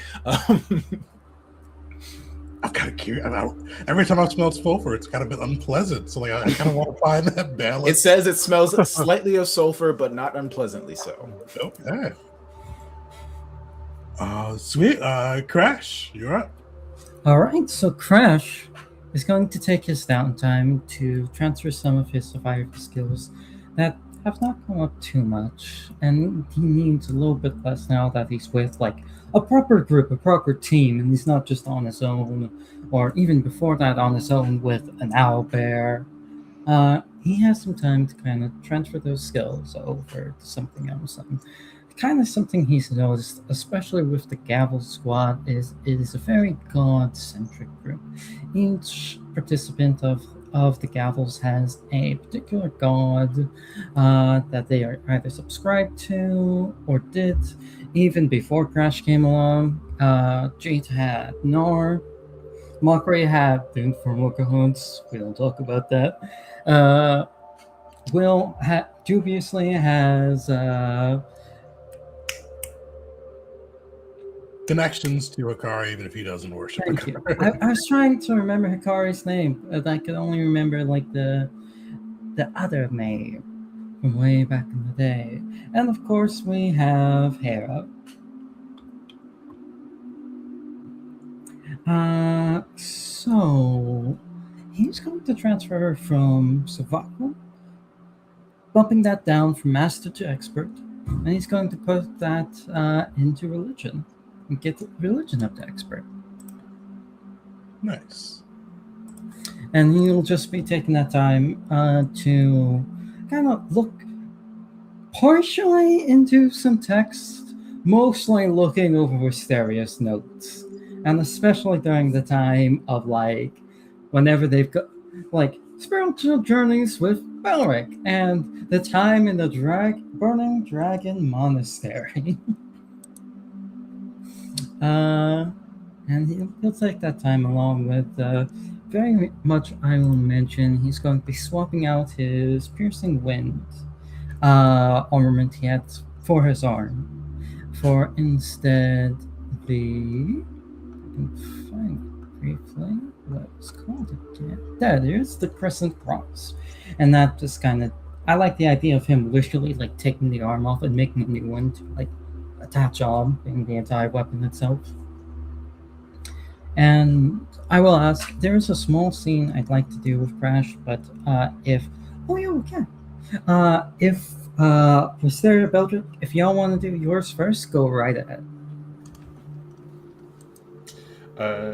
Sure. So, yeah, at some point towards the end of the week, Wisteria approaches Belric with a clockwork falcon perched on her shoulder, saying, Red will be missed among the Gavel for the time being. I hope his expedition proves fruitful, and we can join him in Dosa soon to try to make a positive effort there. But in the meantime, I've managed to acquire some eyes in the sky of my own. I'd like you to meet Oculus. Belric would look very... I mean, he's lower than Wisteria, but he's very like...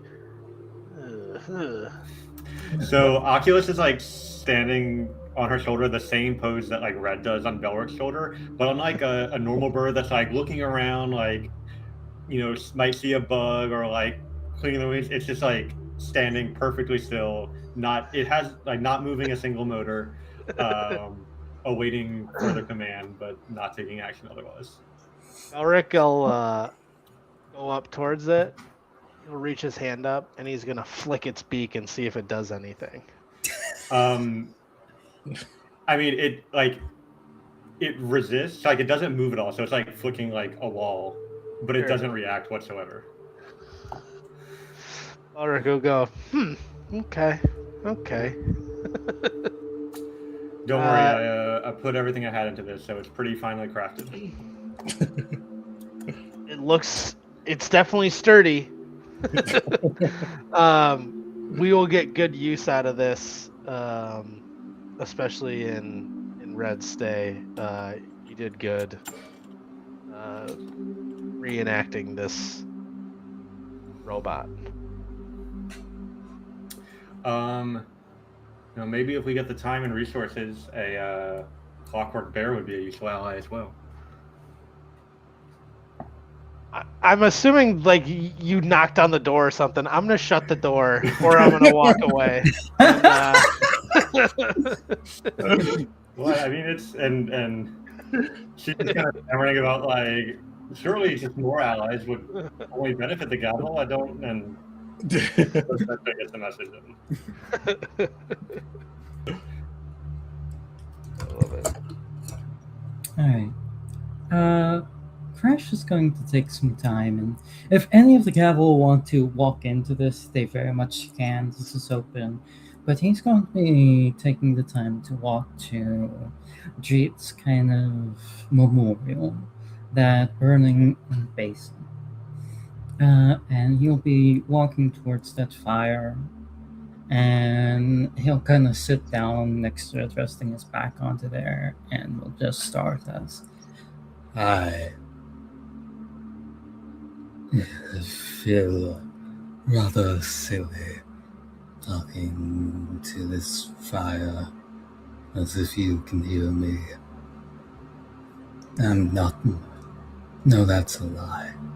I always say I'm not a superstitious man, but I feel now that if there was anyone I needed to talk to about this, it would be you. I took your old job. I'm not trying to replace you, but the gavel, they talk about you a lot. In the short time I knew you, I would say you left a large impact on me, but the way that you forged them, they need and miss you, and I find myself lacking in that spot, trying to fill your shoes, this hole left in their heart. And I have made mistakes already, terrible mistakes.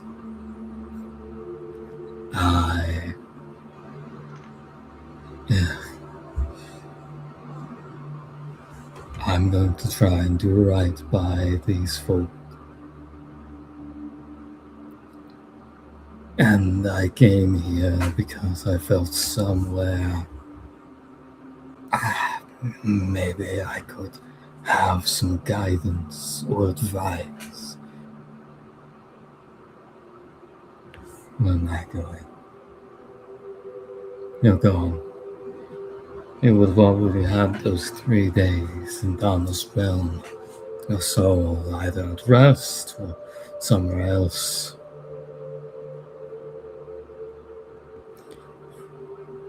And he's going to bring out his old weapon, the piercing wound.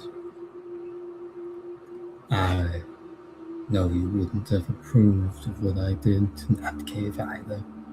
What I did with this hand here. I'm going to make up for it the best I can. And he'll just like throw the old arm behind him into the fire. And this would be the point where he's kind of locking in this newer arm that is far more like visibly mechanical than the rest of his body. That looks a lot more armored. There are these metal cables that make up the tendons, and these various symbols and sigils that have been carved in. And he's kind of feeling it.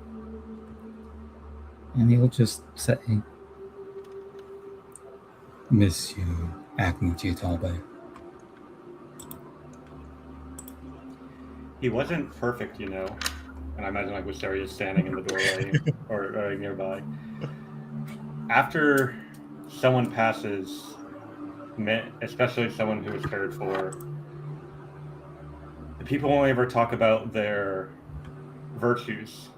And yes, he had many virtues. But he struggled with controlling his fire in a similar way that you do.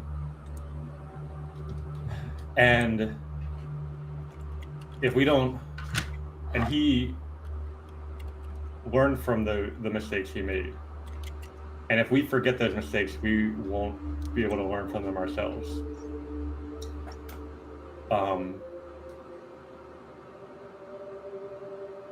He was a great man, and you do right to look up to him.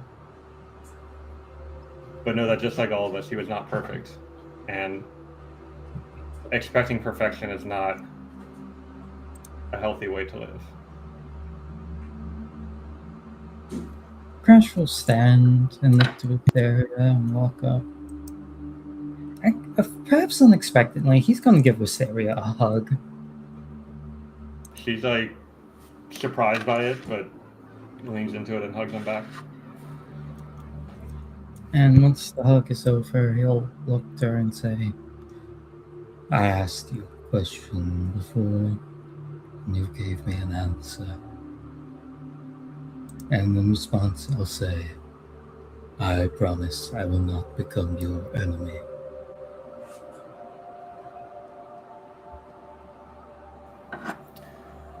Well, let me add to that. Everything that we saw in Oppo made it clear to me that the infernal gods and those who follow them were my enemy.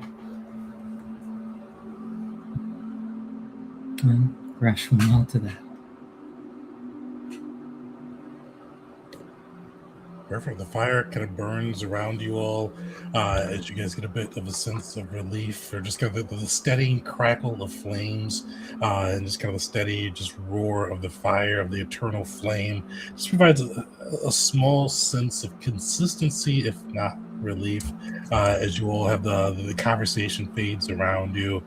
And you all are able to kind of continue the conversation and gain your rest.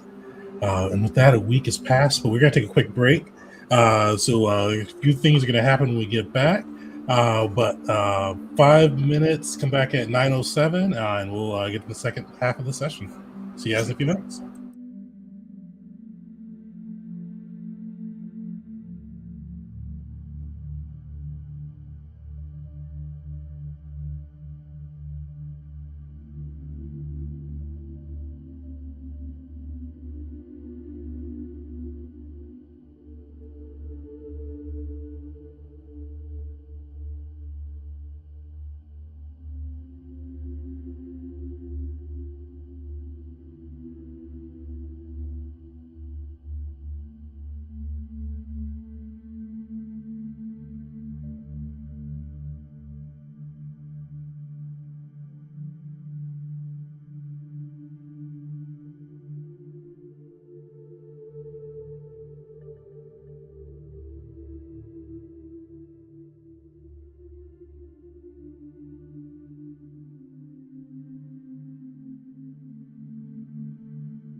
Welcome back, everyone, to part 2 of session 22. We've seen the gavels go through and kind of start preparing as they do the final march upon the city of Kata, and just getting everything in line as they've either improved their skills, changed their armaments, rebuild that was broken, all just kind of in preparation of the last bit of war to come. We're going to kick into a next bit, but before we do that, the Gavels did get tattoos and items from the various factions, and we do want to kind of see what everybody. Well, first describe the magical tattoo that you got and kind of some of the benefits and how it looks upon your PC. So G, I'm gonna pick, or not G, Calistavaria, I'm gonna pick on you first. Calistavaria, just because of her bark, it's actually difficult to get tattoos on there. So she had to go for the one that was the most, like, not just plant-based, but also imbued with plant magic, so it's easy to stick. She got wildwood ink on her, and it goes over like the leafy parts of her. You can see the patterns around, except when she has her armor on, then it's harder to see. Nice. What about your magic item? Oh yeah, I forgot your magic item. Yeah. Oh yeah. So I am not veering far from this plant theme because I got the wildwood ink and I got the arboreal boots, which let me climb plants without needing a hand. Nice. And what should I put in the registrar as a purpose for this requisition? Oh, here we go. Jesus. Yes, Here we go. I knew it was coming. yes. You can put down to look cool as fuck. All right. I mean, we'll see if head librarian Alina approves of that or not. Doing stuff like that is literally my day job now. Picture says 1,000 words, and the picture of Calistavario walking up a tree. So that's all you need to say. Like it. I can stick with this nature theme real quick and explain mine. So my tattoo, I got a bewitching bloom, and the flavor I got on it was a purple iris. So a little bit different than I think what Belric would be used to. But yeah, he got it planted right there on the shoulder. It allows him to give a 5th rank command spell at any time. And then really excited for his piece of gear, which is a cloak of cloak of the bat. This allows him to so this is like it's made out of bat, but it allows him to once a day he can either use it, like it'll turn into wings and like let him fly for I think like 1 minute to 10 minutes, or he can literally change into a bat, which I'm very much envisioning something like where we go in the shadows or something, where they just go bat and then they turn into a bat. Very excited for this to happen. That out right before we did it. Very excited for this to happen, and he's gonna say bat and it's gonna do the wrong thing, but it's gonna allow him to fly, which is huge. So Nice. there's your check mark there, Wisteria.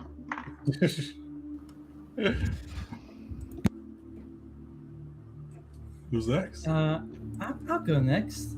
Crash got himself, in terms of tattoos, worm wingspan, and it's going to be on the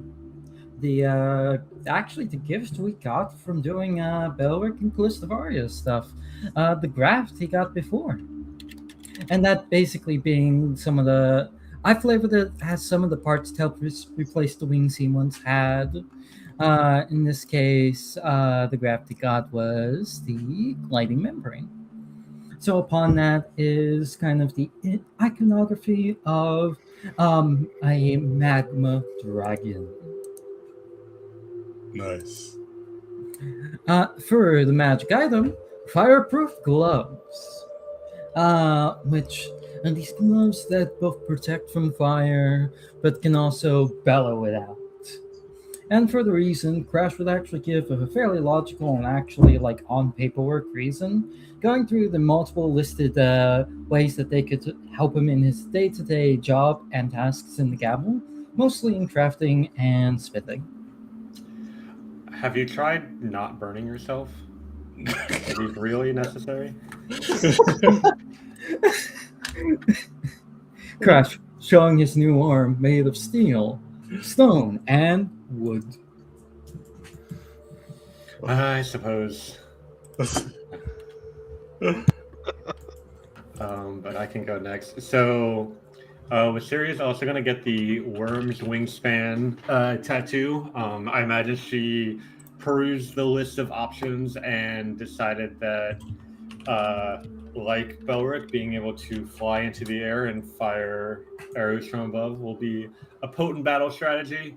And she has it all planned out, and she it's across her whole back, so she lays down on the table, and the needle starts budging, and she's like, actually, I'm terrified. She starts freaking out for a little bit, and she stops and says, actually, can we have the rest of the gavel come just to be there? And there, despite being someone who's around needles all the time and does surgery on a daily basis, something about getting the needle in her skin in a way that's not removing some other injury or harm freaks her out for a little bit. But with the gavel rest of the gavel there to comfort her, she goes through, and it's specifically of a whisper dragon, which when she was a little girl saw one fly across the sky outside of her home in Mokulin, which is quite a rare sight because they are keen collectors of rumors and secrets who hoard information networks. But she's always been impressed by the species and is happy to have the tattoo on her back. And then as for the magic item, she does not provide a reason because she thinks it seems obvious. She gets a medic's armband from the Seekers, which they surely have many in supply. And it'll allow her to focus more on healing rather than doing damage when she decides the need for that is necessary. So it once a day she can reduce incoming damage, but then her damage is reduced on her next turn as a result. Nice. All right, Will. All right, I got, as the item first, I got Jathum's Scarf, which allows you to cast invisibility on yourself once per day. I already have that in my staff, but hey, maybe sometime that we'll have to cast it twice a day.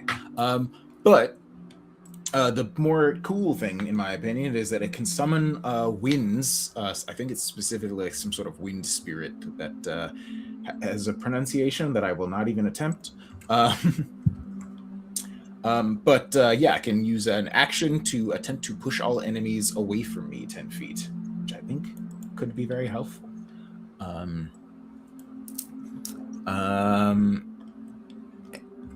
And for the tattoo, actually, I got the same thing as Belric. Bewitching Bloom Purple Iris, which I imagine is actually on the back of his hand. And specifically, I want to call out that one of the cool things about it is that it allows you to cast 5th rank command, of course, but it allows you to cast it from an ally's space, which I think is cool. So what does that mean? Sorry. It means that you can choose an ally as the center of the circle when you're casting command. So if somebody else is in a better position to cast the spell, then you can pick them instead. Oh, wow. Okay. And I'm just going to say it's command. So it's like commanding them to kneel before Rashanael's glory, who is, of course, standing right behind one of my allies. That's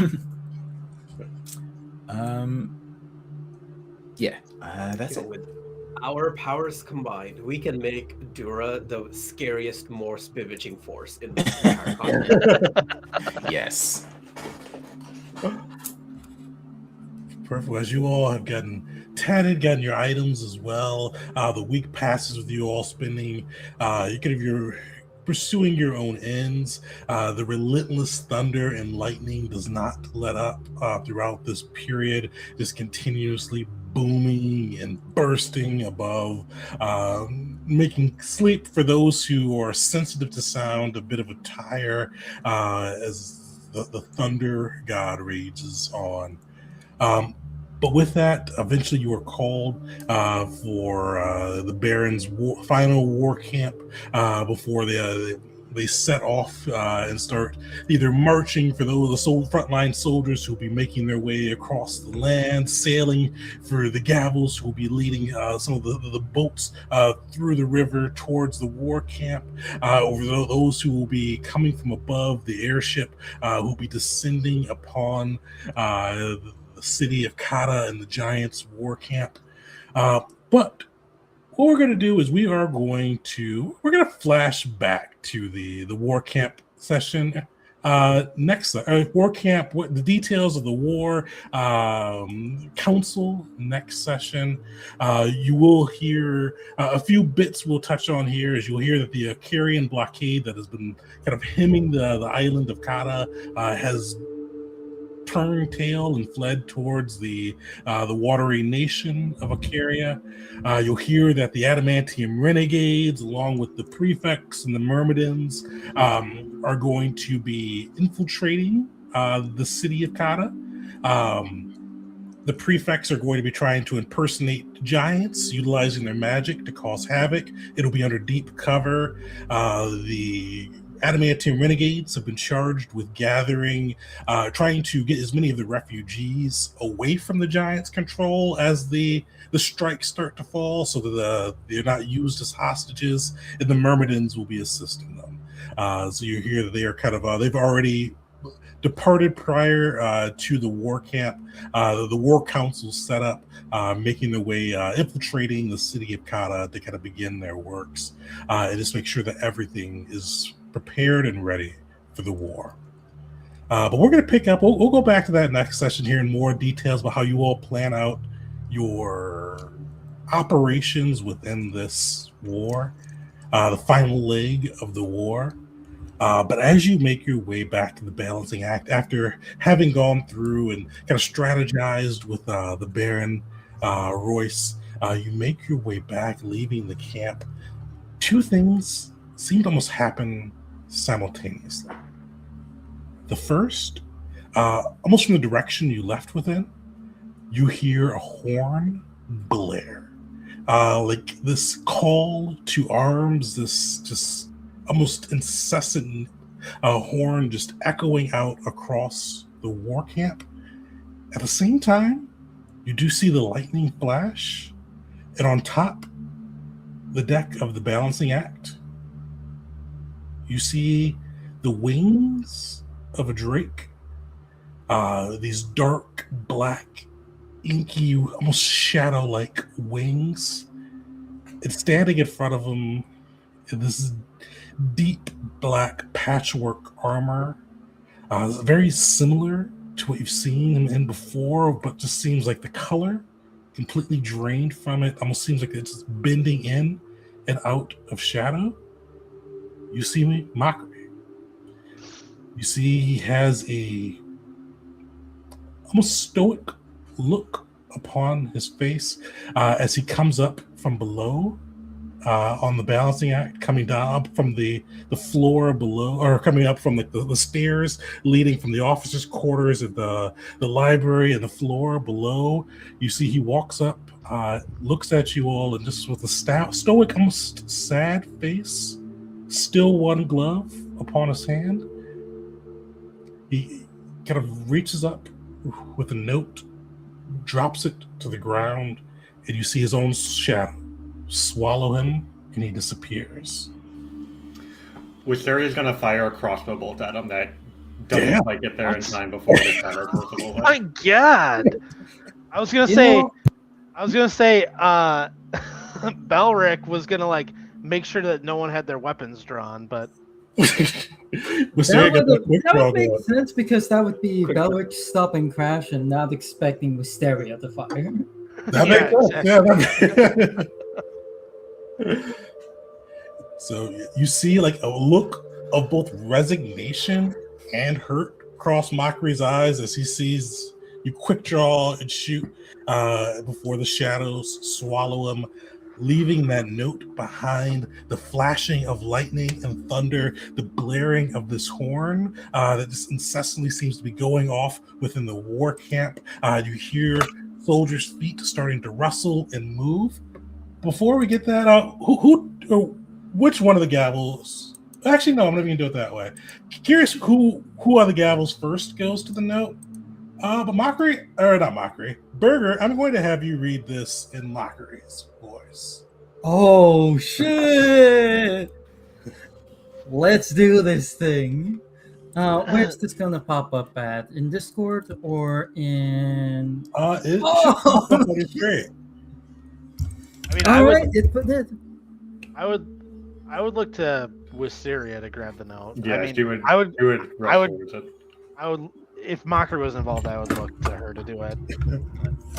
Especially now. Perfect. Mysteria, you can grab that Mockery, or Burger, read as if you were still Mockery. Understood. Give me 1 second. I'll need. I forgot his voice. Oh, you're muted. You're muted.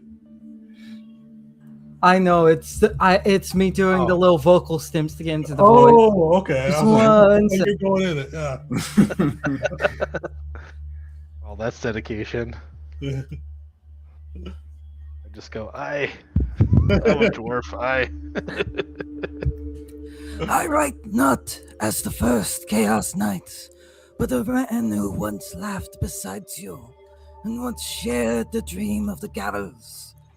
I've been asked by Shin Sozi to herald the beginning of the great game, to reclaim the one he once called his best friend.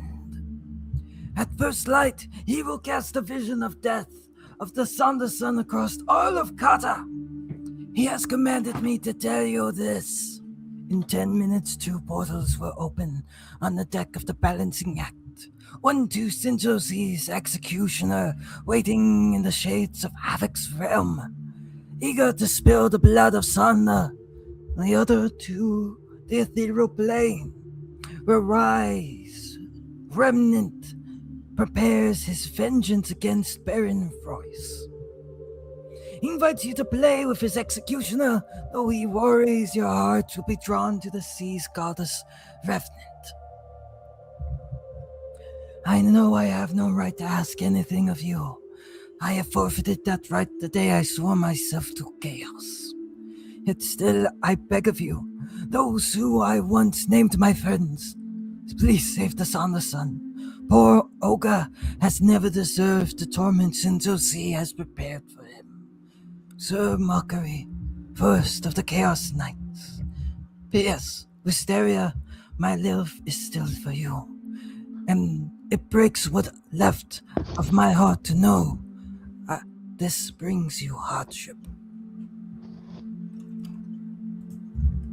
Holy shit. Apologies if the voice was a little bit off. It's been a while. Oh, that was great, man. God, Tegan, what a welcome back present. Oh my god! Damn, also, I We're tip my fucked. hat to you. You this Fuck. this is perfectly written, and I tip my hat to you. Yippee!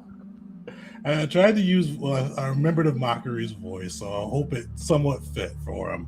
Oh yeah, 100%. Thank you so much.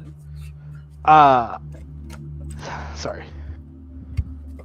You continue to, as you read through this message, you continue to hear this incessant war horn that continues to blare out. You see guards scurrying towards the main camp and a bit of chaos erupting. Did Wisteria read that out loud to everybody? Yeah. How Was is there any Wisteria? change in Wisteria's face when Mockery talked Yeah. about his love? I just want to. Yeah, I just want to know, like, what is your reaction at the end of that? Like, how? Like, are you just like, oh, there's horns going, or we need, you know? Well, first thing I'll ask is this revenant something that I've heard of in any of my studies or read about at any point? I mean, part of revenants, but not this one in particular like that.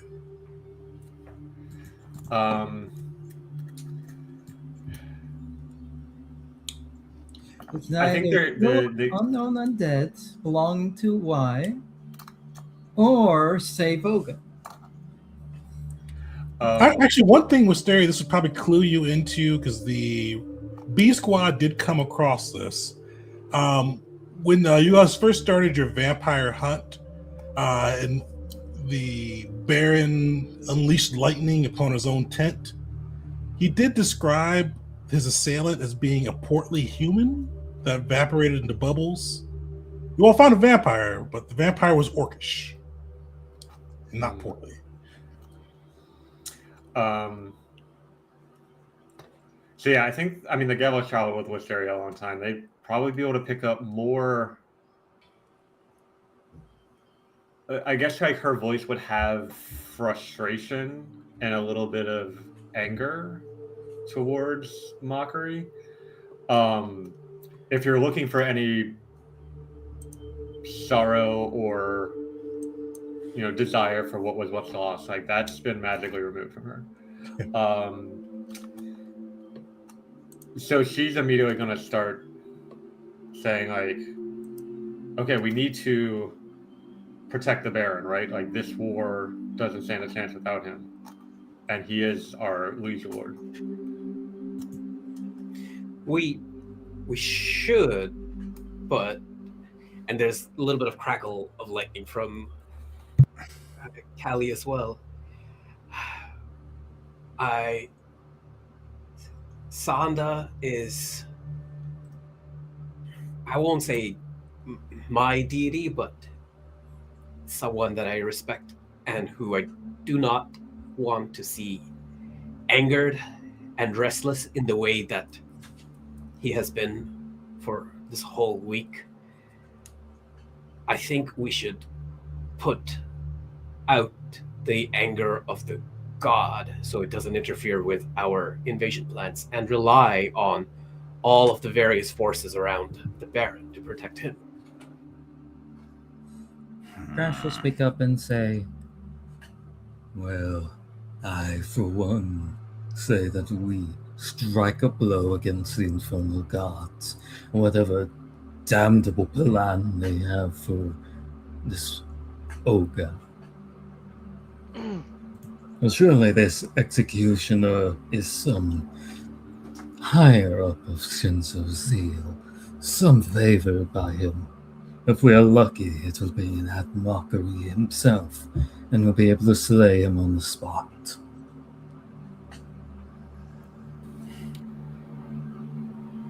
I mean, the biggest concern with Shinzo killing Oga is that much of the realm will think this is Sanjurk Sandasun being slain. But as far as I can tell, that's not what's actually going to happen. So after the war, we can find Sanjurk and reveal that it was just another lie by Shinzo, and that morale impact will be undone. Whereas if Baron Royce is killed, this nation is going to struggle to recover even if we do somehow win the war without him. I'm concerned we might literally die. We have a soul contract to ensure the victory of this war, right? A life contract, but you would know the Baron getting kidnapped wouldn't trigger that for you. Who would be second in charge of the Baron? And I would ask the Satigan, or maybe if Wisteria knew. So Wisteria could definitely give the information. It'd likely be Persiana, if not Procles. Kind of Persiana ruling and Procles doing a lot of the day-to-day stuff. it would definitely weaken the faction we're throwing our lot in. if the Baron were to up and die. I personally, my vote is entirely and completely biased. I love Olga. I love fighting Shinzo. I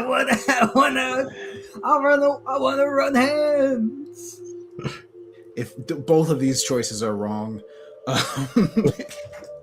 one of them is fighting for the success of the war effort, and the other one is saving the life of a 10-year-old boy, I think. Yeah. It's 12, also maybe, keeping Sonda from smiting the place that disguised that boy as Sonda-san. I mean, Belric, I took him hunting. I have a relationship that I have with very few people. I'd be willing to put my life on the line for Olga of Soga. Okay, so That would be Balric's. It's selfish. He could be convinced outside of it, but like that would be where his head would be going. I mean, All right, Mockery here. I know this is a like drop in the ocean, but Mockery cared enough about Olga to warn the party about it. So it sounds like Kali is in favor of going after the Sana-san. Yeah. I mean, she doesn't have a blood contract to win the war, right? Right. And Belric is also in favor of that, and Crash is also in favor of that. Yep. Will is, like I said, both options are wrong. But it sounds like I might not need to vote. Technically, there is the third option of doing neither and using our faction downtime to recruit more people. Yeah, It's that's the inherently most fucked up option, the worst option. Or use the downtime faction downtime to try and gun for that power vacuum that happens when Will uses the 10 minutes to summon the spa. And we'll just stay here. Let's just chill, dude. Yeah. And then Wisteria, you sounded like you were in favor of going after the Baron.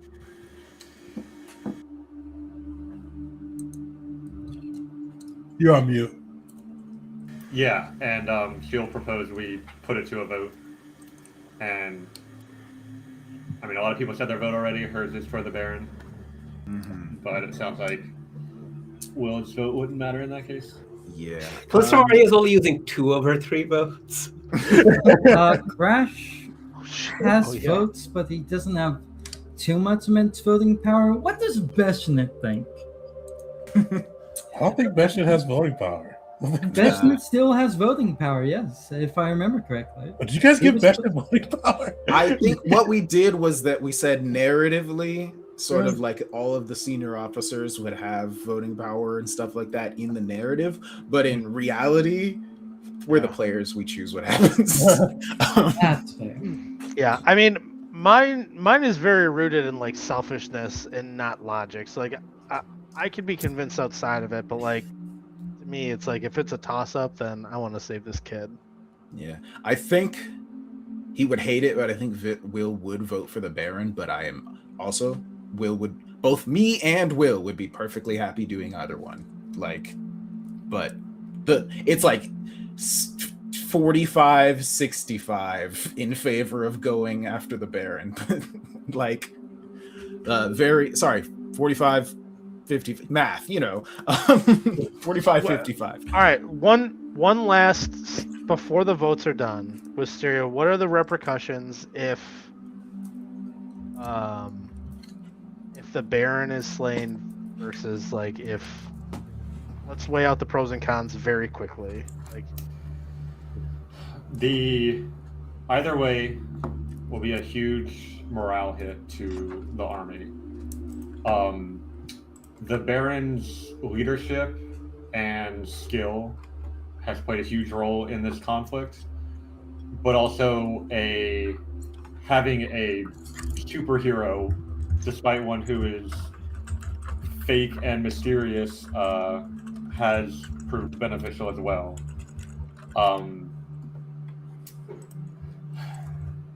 In terms of longer term benefits, striking a blow against Shinzo Z would be a valuable use of the gavel's effort, and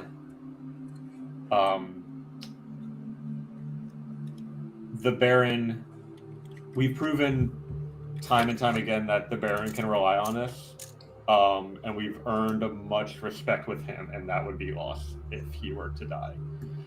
His wife, although I haven't interacted with her much, I assume would look kindly on us for helping in securing her freedom from the Giants. However, I suspect she will not be as involved in the decision-making as much as Paracoles, who I wouldn't say our relationship is negative, but it's nowhere near as positive as it is with the Baron. And that can have consequences long after this war as we try to make a place for ourselves in combat. And what about the repercussions if we're to save Olga?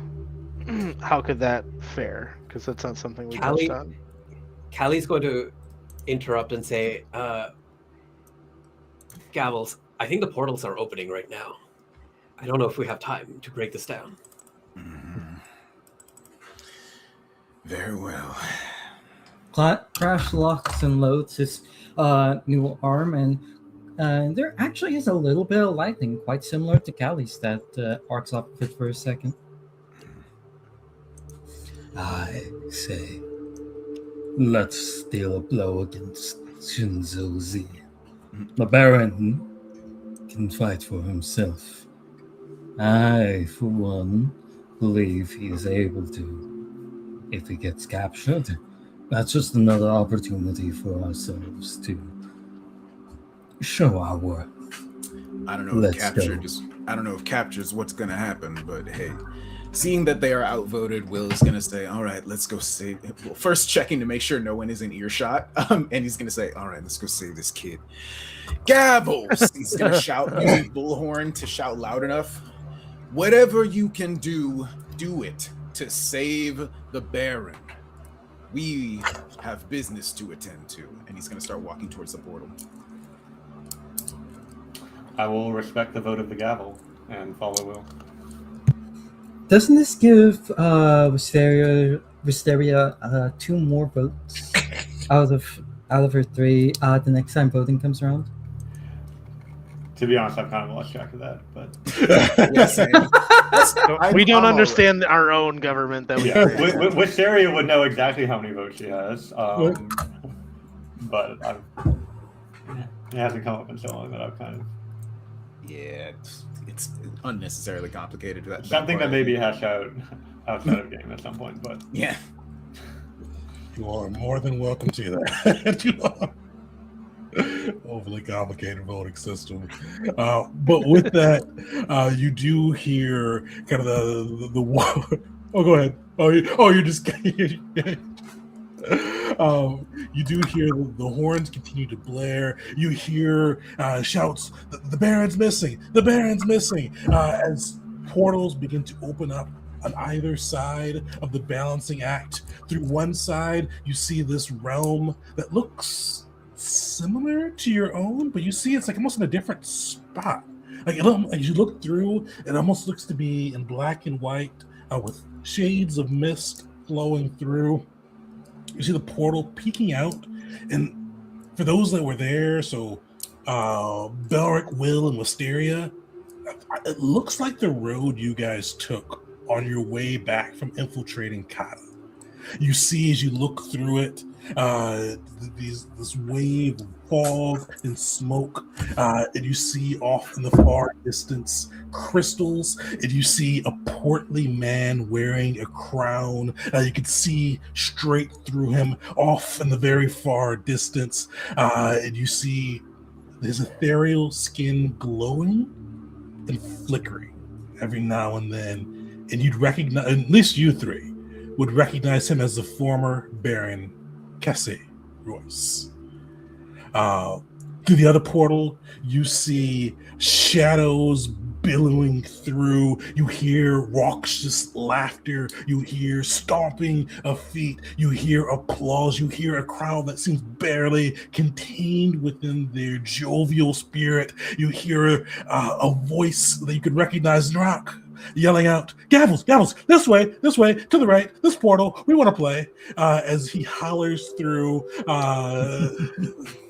the shadowy realm. But you're able to peek into this one too, and you see within Shinzo's realm this Colosseum floor that this portal would deposit you on. You see in the midst of this Colosseum floor a large ebony pillar that rises 30 feet into the air, and you see this man strapped to the top of the pillar, bound by these hellish chains. You see, like, for a moment, you don't place him, but Wilberg and Wisteria, as he kind of grimaces, you can almost match this man's face with Olga's. These grimaces, and for a moment, that grimace looks similar to a smile that you've seen from what was once a child, but clearly now is a man of probably early 20s, early to mid 20s, muscle bound, skin crackling with lightning, bound to this ebony pillar with beneath him sand gripping the floor, and you see the two giants made of shadow with wicked chains walking back and forth by the pillars. But the thing that draws your eyes is you see this wicked fiend. Enormous wings kind of stretching out kind of across the sands. This light, almost shadowy light glowing from its chest.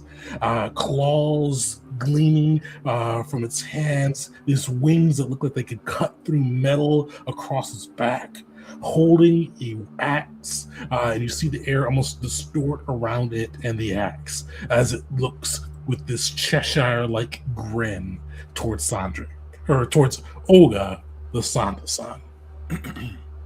Briefly, I'm going to bring it up just because it wasn't brought up before. We could split the party right here. One half go save the Baron, one half go into the arena. No. If it was a movie, we would do that, I think. This is the part where I also mentioned the last time a party in Kazuya did split up like that. A character did indeed die. And was also a follower of I forget her name, the knowledge lady. Yep. Listen, I just noticed something weird. I feel like I should have 4 6th rank spell slots, and I'm noticing that I only have 3. Yeah, it doesn't auto increase, so you'll just have to do it manually.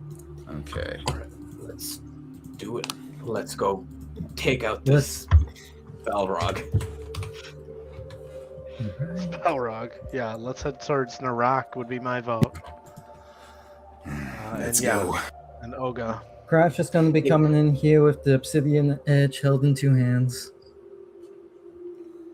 It looks like because we didn't reach a formal agreement, what's happening is that everyone's starting to take tentative steps towards that portal, and then eventually it's like, okay, yeah, that is the one we're going to, and we just rush it. Oh no, Crash was immediately rushing in as soon as the portal, and he was able to see it. Yeah, and you hear Narak just kind of narrating this whole piece, going through they're stepping, they're gripping weapons, they're coming through our portal. As this all goes through, as you all jump through, you see just one last flicker of the balancing act, one last blare of the horn, one peek through the other portal as you see the former Baron Kesse Royce, just to see a flash of ethereal lightning standing over his son. And for the moment when he flashed, it looked like you saw a little bit of flesh upon the former Baron's ethereal skin, but that could have been a trick of the light. But you crash through into the shadowy Colosseum. You see fiends arrayed around you, stomping their feet, cheering. You see Narak almost like as the MC floating near the top of this arena. Next to him, this shadowy Demon Lord Shinzo Z. Cheshire grin splayed across his face. Shadows it's almost impossible to take in his full form because it seems to morph in and out of shadows. The only thing that inspires a sense of dread that you're able to actually capitalize or actually really truly comprehend is that smile, this bit of white and light that breaks up this massive shadow sitting on an ebony throne. But in front of you, as you reach the sands from this portal, you see this pillar, the giants, and the executioner of Shinzo Z. That's unfortunate. We're going to have to end this session. I was hoping we were going to get to this fight. I was stretching and everything, cracking my knuckles. Say, all right, let's get into it. I had just created the thread ready to like press enter in the combat strategy. I was hoping we'd get to it. I had both fights prepared on that side to get to see a little. Or can you guys see the map? Oh, no, I didn't put your PCs down. I didn't put your PCs in so you guys can see that. So I have both. Unfortunately, I was hoping to get to the decision last session or post session 0.2, but we didn't get to that. But so this one was I made both maps for it in both battles out. You guys see a little bit of this one as well. So I'll get you guys a raid where you're supposed to start eventually, but just so you all can see this map a little bit. With the chains. Oh, it didn't have the token on there. And the chains and Sondric strapped to the top, or Olga strapped to the top, but in a fully formed adult body. You know, I do gotta say, if everyone has an hour to get the first 2 rounds of combat in, I'd still enjoy it. But I get it if not. Do you guys? We could dive in if you guys want to.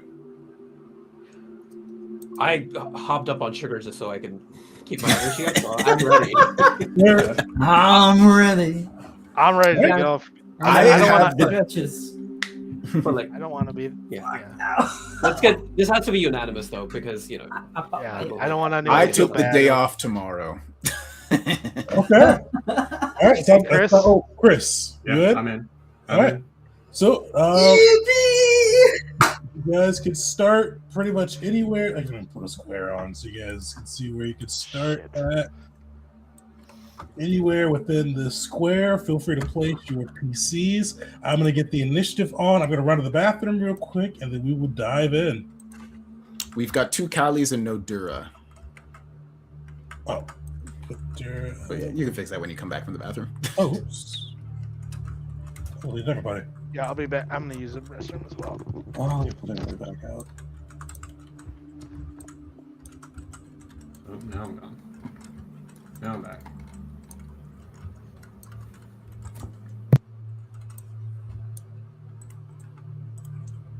I think that's everybody. All right. I'm gonna run to the bathroom. See you all in a second.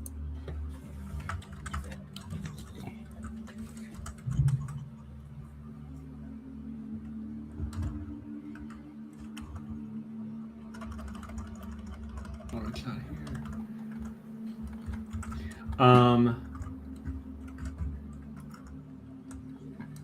Should I have my crossbow loaded up with a silencing shot that will? It's a DC 25 will save or prevent or inflict a silence spell. That might not be. I should have Guys are probably pretty done this before. I have 1 penetrating bolt I could have tossed to Asteria. I mean, I have one already, but I don't think this is going to be the combat for it because they're kind of spread out, or they were. Now I don't see them, but I'll just put that in my inventory just so I remember for next time. But I don't think we need them today. All right, so I have blood bombs and extenuating ammo. I could apply bleed weakness as well as bleed damage over time, with an additionally increasing the flat check necessary in order to get rid of the bleed. Right now, though, the thing in my hand has meteor ammo, and swapping over to like get that combo off will take basically like it would have to be round 2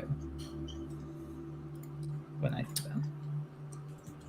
Yeah. Yeah. Would y'all prefer I waited until the second round for the invented vulnerability? I can only do to each person once.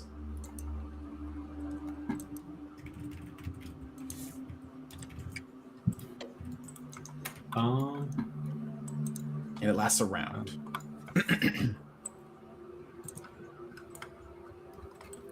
How far? Oh, I deleted those. Okay, so I can reach. I would say wait and see if we can get a target off guard for the ranged people. Okay. And if that can happen, like if I can either grab or trip is someone with Dura, then that sets up a natural like follow up Cool. to everyone. We'll also have to see initiative how things work out. Yeah, for sure. I did not prepare any lightning bombs this time around, but I do have, as said before, I got those blood bombs and alchemist fires as well in terms of bombs. Hey. I think I'll use my hero point on my initiative. Oh, nice! That is a good initiative. I was gonna say it would have been the same modifier either way, but rolling Infernal God Lore for initiative. Nice. I will also re-rolling and try that there. Wait, no, Tegan- no, that is better. Yippee! That is better. Is it okay if I prep my poisons? Yeah, definitely. Okay. I just Do you have any for me? I feel like, well, yeah. So let me do. You think I would have been able to get off a 10-minute spell? Yeah, you'd have had time before the portal opened. All right, I'm going to cast 6th rank heroism on Wisteria. Cool. That is very good. So I'm gonna give you 3 Wisteria. I'm gonna give you this one. I'll give you 1 of each, and the stringent venom, a clubhead poison, and a cave worm venom. All right, hold on. I'm getting lots of gifts. Can I? No. Oh, Tegan, it was said whilst you were gone, I'm handing Wisteria over one of my penetrating bolts I made during my daily drafting. Nice. Clubhead and cave. Okay. I originally said I wanted to have my Obsidian's Edge out. Could I take that back to instead have out one of my pistols and the free hand? Fortunately, you did call that in as you were diving into the portal, so we'll have to go with that fiction. Got it. In that case, I'll get the pistol out round 2 and get to pop off my meteor shot this round. Meteor shot. I'm so glad I found it. It's super cool. I deal big fire damage and also put down a 10-foot emanation of difficult terrain. Perfect. So as you all look through, you feel this coarse sand beneath your feet. You look up, you see Narok and Shinzo beaming with their Cheshire-like grin, with a Cheshire-like grin for Shinzo, this crooked grin from Narok. And you see the air grow hazy and dark as the portal closes around you, just almost eclipsing the light within. You can see the light from the rocks in Shinzo's eyes as they glance up from the pulvinus. Those with dark vision can see as if it was dim, kind of the same dark vision rules on that side. This is dark at this time as the lights flicker out. You do see the lights, or a bolt of energy, it seems like, arc out a bit as you hear Olga cry out in pain as this energy arcs out, spreads along from The chains that bind him to this ebony tower and almost dissipate as you hear him cry out in pain at the start of the round, and you start to see the energy crackling around the chains themselves for a brief moment before going out and hearing Narok's voice echo out, and it goes, Oh, good. Today is a good day, lads. We got the Gavels and the Vasara here to defend the faker Sanda-san, the one who tried to pretend he was our best friend. Tisk. Nobody likes a faker, and nobody likes whatever he is. So, Gavels, can you defeat our executioner and our giants before we sap the life out of the Sanda faker? I don't know, but it will be very fun to watch you try, especially as the Baron's having a bad day. But Oh my you God. guys don't care about him. I want to point out that the herald and voice of the god of lies just said, "Nobody likes a faker."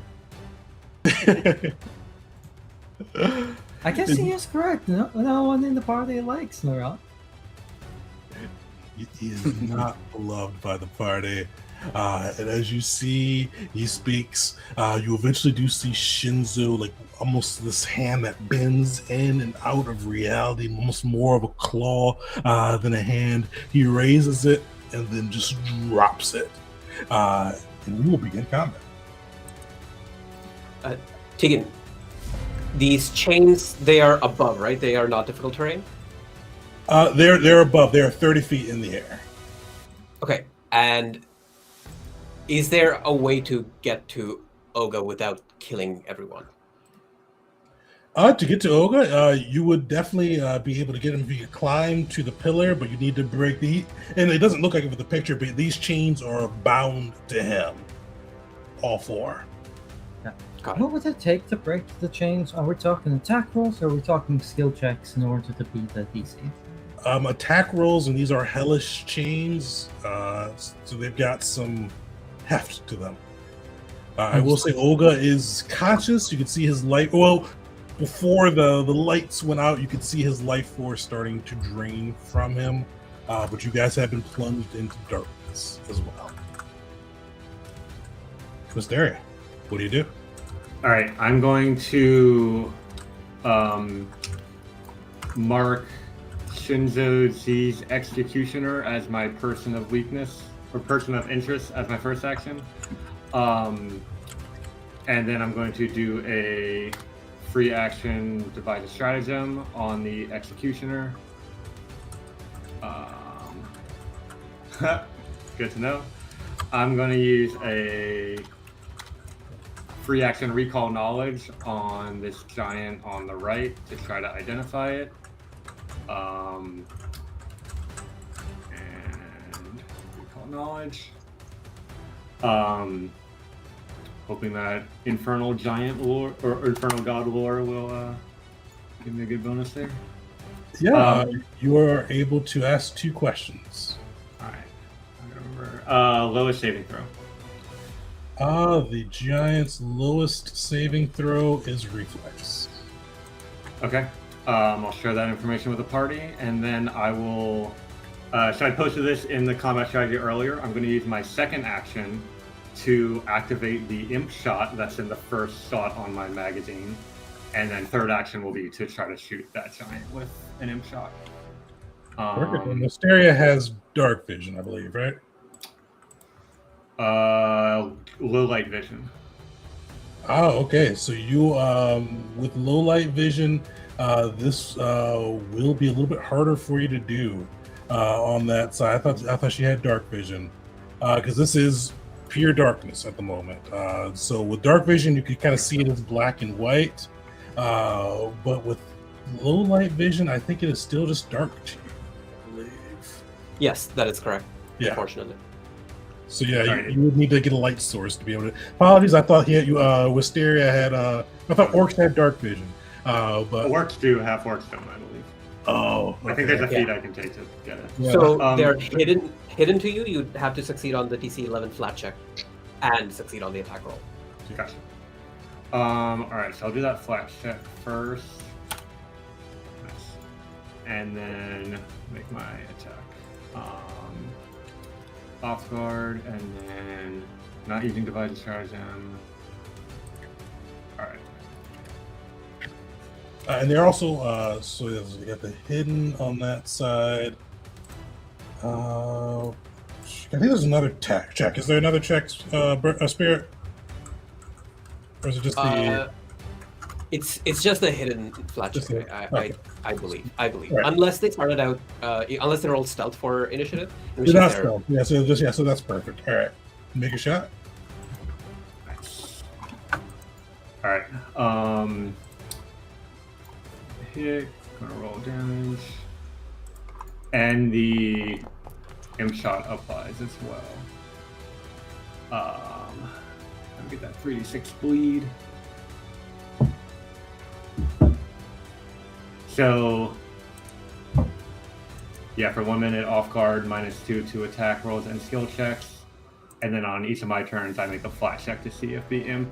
And this is something I'd long thought ago might be connected to Mockery as like a parting gift from the Infernal Gods, but she has a bolt with a little capsule in it that she fires, and it strikes the giant, and the capsule bursts open, and this small little imp comes out and starts like raising middle fingers at the giant and like grabbing its ankles and just distracting it. And that's my turn. Perfect. All right, the Executioner is up. He is going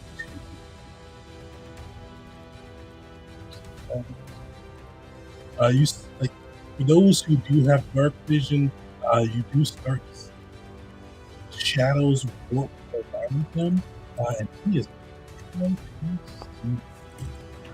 Can you just repeat that last bit again? Yeah, you're cutting out a little there. Oh yeah, you start to see Okay, for yeah. those who have dark vision, and are able to see him in the black and white. You start to see the shadows swallow up. You lose track of the Executioner as the shadows engulf him. He is going to then do a few things.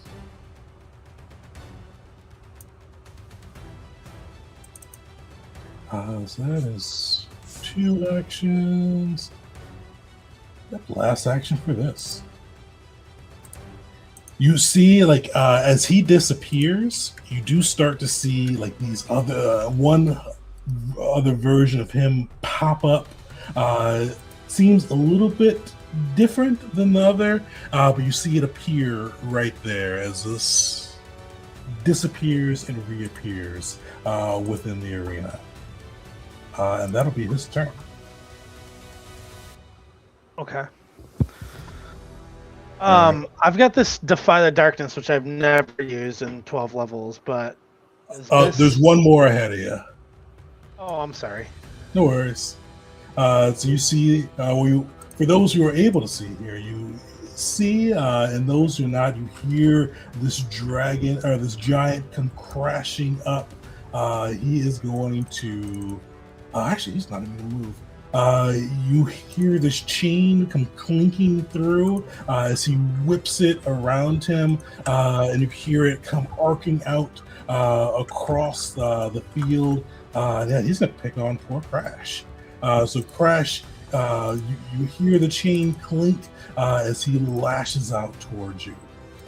Does he get any special advantage due to Crash not having any form of vision? You'd be off guard to him, but unfortunately, he rolled a nat. Or fortunately for you, he rolled a nat 1. So you see, you can feel the chain come whispering past you, but luckily, he is not able to hit. That was his 2 actions. He is going to use Shadow Cloak for his last. As you kind of see, for those who can see him within the darkness, shadows erupt around and blur through his vision. You know, in Pathfinder, I'm starting to see the difference in how some of those creatures can do, and that is a lot different here. I quite like it, but now here, I've notoriously had bad luck when it comes to it. Perfect. Belric, you're up. Yes, sir. So, I posted that, and I just was looking for a little clarification on that. Defy the darkness. Does that impact anything? Like, am I able to see through? Because you've got dark vision and greater dark vision on that side. What would greater dark vision do here? Did you see the defy the darkness thing I posted? Greater Says- Dark Vision specifically counters the darkness spell. When darkness spell is cast at 4 strike, it creates magical darkness that's dark even to creatures with dark vision. Perfect. So you can see pretty well here. So you've already got regular dark vision, and there's no darkness spells going through. It's just really dark in Shinzo's realm. So you could kind of see. You lost track of the executioner for a moment, but you do see a shade in front of you, very as well. Okay. Well, I'm going to cast Hunt Prey on the. I can now do it twice. I'm going to use an action to cast it on both the giant and whatever sort of vision that I see. Am I allowed to do that? Yeah. Okay. Cool. So that'll be my first action. Let me try and put this macro out. So real quick, the giant that already took a turn should have taken 3d6 bleeding damage from my bloody debilitation at the end of its turn. Perfect. Get that in.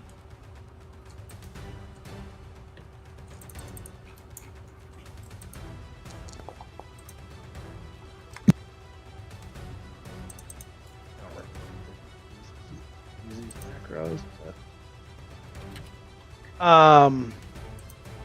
So I'll cast Hunt Prey on those two people, and then I'm going to take a hunted shot at the giant that I know that I can see. Let me try and... Sorry, I don't remember how I made it so I could see this guy last time. It's been a month. No worries. What are you trying to do? I'm trying to put Hunt Prey on... Can you Hunt Prey on him? Or do I have to do it on myself? Is it like stopped putting the... Yeah, I can't put it on your guy. Are you able to put it on yours? No. It seems like the Hunt Prey action is like in the thing that just popped up when you clicked on the thing. I just like how it interfaces with like, because I've got this thing behind the scene that whatever. I'll take 2 shots and do stuff manually here. Does anyone who's better?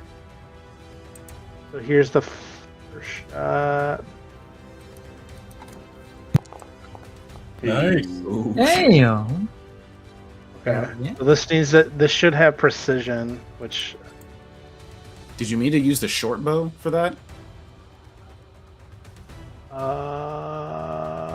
nope. That's his main bow. Yeah. That's the bow that I use. Yep. Oh, okay, sorry. Okay, I can turn precision on here, so this should work. Hell yeah. Nice. This will be my second shot, which will be a miss. And then my third action, I'm going to give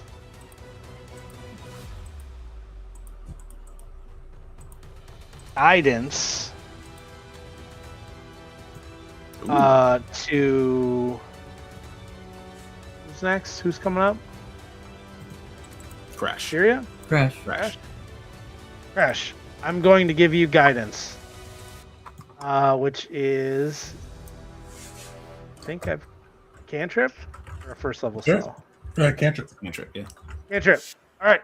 Yeah, that's my turn. Nice. Crash, you're up. All right. I'm gonna bear move a little bit just to get ahead of us, but nothing drastic. So, Crash, this is going to be a fairly simple turn. We are going to activate. You're coming in a little choppy. You're Or... fading in and out, yeah. Yeah, you're muffled. Oh, does this help or did Yeah, that? that's better. Okay. So we are going to first boot. Here it is. Last boot. All-time favorite of Crashes. In order to jump up to 75 feet onto here. Well, high jump up to 50 feet and trying to get that to also horizontally go up to here. If that works out math-wise. What do you, so you're trying to do? How far are you trying to go?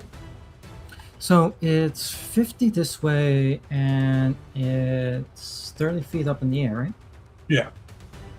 Got it. Would the blessed boots allow me to jump up to there? Because it How can be. far can you go on a single jump?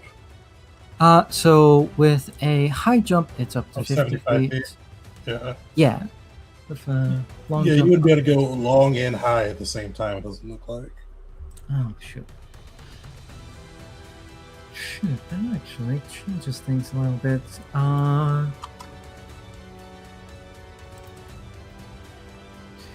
I have two of these, so I can use one to get over to here, and the other one to get up onto here.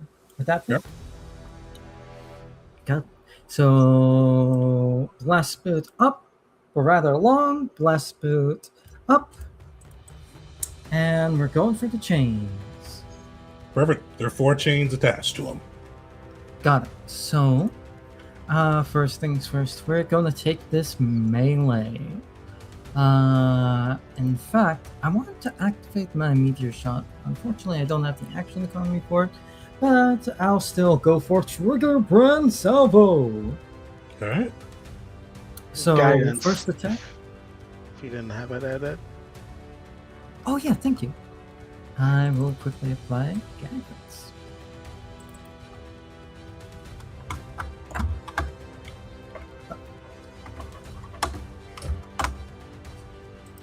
Guidance was too powerful. My camera, I believe, has now decided not to do it. Freezing, we can still hear you though, so you can roll away. Oh no, it's back on. All right. So let me roll this. It's not add guidance. So I will add. You are attacking an object, that makes no difference, but go for it. God, I don't believe it does. Because the Obsidian Edge, I don't think it has the raising property. So, damn. Yeesh. Oof. I used my hero point on my initiative. Unfortunately, because of how this works, here's the thing. Unless I got a critical hit, that's going to knock it down a success tier because it's a natural one. So I probably have missed the chain. Is that correct? Unfortunately, even with it having a very low DC, you did miss the chain on that. And because of that, I cannot attempt the range part of the strike. While that is unfortunate, there's always round 2. Hero point. Hero point. I used it already for my initiative. That's you. If two. Oh wait, yeah, because the shit. Very much so. Re-rolling that. Yippee! Perfect, that'll hit. Heck yeah, and assumably objects are immune to crits, right? Correct. Got it. So Give me some I'm damage. going to swing on that, but the big one. We are going to do the range strike part of this. There's a 28 hits. A 28 will hit. Heck yeah, we love to see it. And even more damage. So for a total this round on one of the chains, 51 damage. Well, you see that first strike you cut in. It seems like a lot of the natural metal and the hellish just hardness of this chain rebukes a good chunk of that damage. The second hit, you seem to land a bit better, and you start to see the chain starting to crack. And the first one, it seems like it is barely holding on to the sun with one of the 4 chains a decent hit away from cracking. Got it. Okay, this might be a silly thing, but I might have something for next turn. Do I think a fireball will kill Oka? Or would he be fine if I were to drop a 3rd level fireball? That'd be a great one for the Discord thread. And we are going to move forward with the giants. The giant is going to move up to his speed over here. For those who could hear, you could hear this crackling of chains, similar to what you heard last out a crash, but this time he is attacking Callie. Oofs. So you hear that chain elongate out, crit into Callie. Oh no, Callie, you hear that hit you? Give me a will save. DC 33. Oh my gosh. Crit fail. So you can, Will, one moment you feel Callie next to you, the next moment you see Callie, or you just hear a whoosh, and Callie is taken away from you. Sorry, the idea of like just chain grabs Callie into the darkness, just gone. You gone. Smashes in, rips her through, and cuts into Callie's flesh. And since he moved, that is all he can do this turn. And Will, you are up. All right. Well, I am completely unable to see anything at all. So, I think the only thing I can do is cast light on myself. Yeah. With my first 2 actions. I can't even target anybody else because I can't see them. So starting off by casting light. Where do you put it? Because that's 60 feet from wherever you drop it. I can't. I think I have to be able to see where I'm putting it, and I can't see anything at all, so I have to cast it on myself. I would give you. You saw the arena before it went dark. If you did want to place it like somewhere, sure. In that case, let me remove that from myself. Can I like place it like in the center, like around here somewhere? All right. Is there like a little shape down? Hold on, do I have to? Let me check the.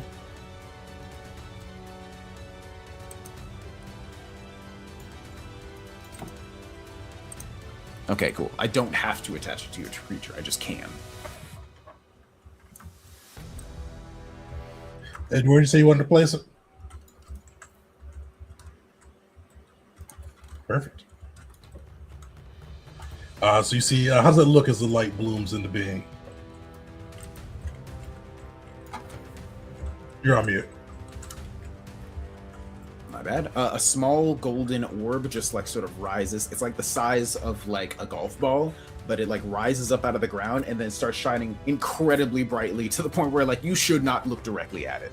And then I see Callie is being yanked away. I'm like, oh no. So then with my last action, how far away is Callie? 65 feet away from me. Oof. Okay. If I cast a spell on Dura, if I cast haste on Dura, will that also apply to Callie? Yes. I can't do that this turn anyway.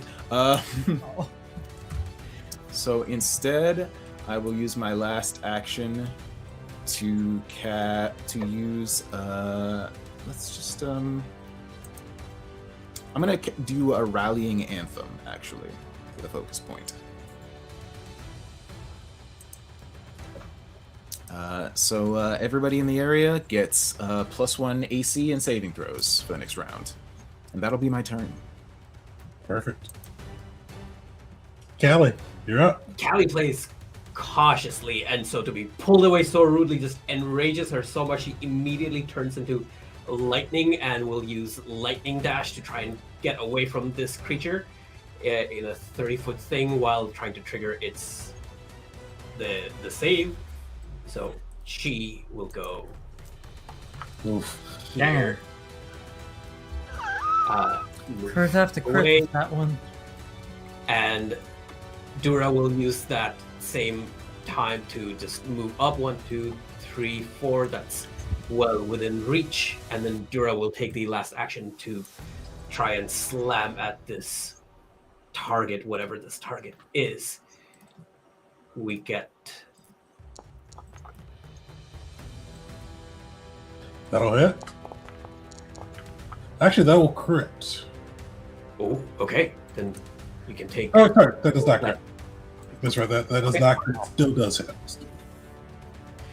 and she shouts to Wisteria, "End that shadow thing!" Wisteria's turn. Right. I'm going to devise a stratagem on the executioner. Another bad roll. It's not optimal for me to end it right now. So I'm going to recall knowledge. I don't want to spread the damage, but I guess, yeah, this one's pretty injured. Oh, but it's outside the light range. All right, I'm gonna focus on the one that I can see. Recall knowledge on the giant on the left. I'm assuming it's also going to have the lowest save, so we're going to put on my list. All right, you one question. Does it have any reactions? It does not have reactions. Actually, no, sorry, it does have reactions. Reactive strike. Okay. Yeah, so these giants have reactive strike, and I'll share with the party. So those are free actions. Then I'm going to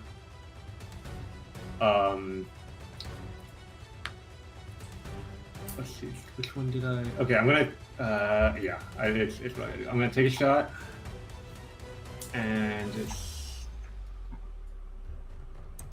target is off guard. So I'll roll that damage with sneak attack. Oh, I put it as weakness. All right, so it gets that bleed damage on that one as well. Oh, I need to roll the flat check for the imp on the first guy. I think if I pass the flat check, the imp remains. And then my second action, I'm going to... Wait, was this 2? I want to do the activate the poison that... Okay, yeah, no, I can't do that because that's 2 actions. I'm gonna fire... Sorry. Second action is going to be a analyze weakness. And then third action will be a second shot on this giant. And this is the bolt that has poison on it, but I'm not going to activate the poison because I don't have the actions for it. All right. Alright, that's my turn. All right, this shadow giant is up. It skipped over the executioner. Oh, I did skip over the executioner. The executioner is up. He is going to do some things. So yeah, you see this you see the executioner. Actually, I should have him back in. So as you all look in with, I should have brought him with the brightness. You see 2 of these creatures kind of skulking through the area. He's going to spend 1 action to sustain his shadow double. That creature is going to does not need to move actually. That one is going to lash out with his wing at Dura. So you see a wing come crashing down. But luckily, I think go ahead. Rallying Anthem stopped it from being a crit. Luckily, so you see that wing come crashing into Dura as he smashes through. And actually, that should be 4 lower anyway, so that wouldn't have been a crit. But he does come and smashes again, just bashing into poor Dura. that one also 4 lower, the second attack? No, I put it down Oh, I 10 see. instead of 5 on that one. As the shadow smashes into the party, he is going to use his actions to do Eclipse Burst. Party below Callie, Will, Wisteria, and Belric, give me a reflex saving throw.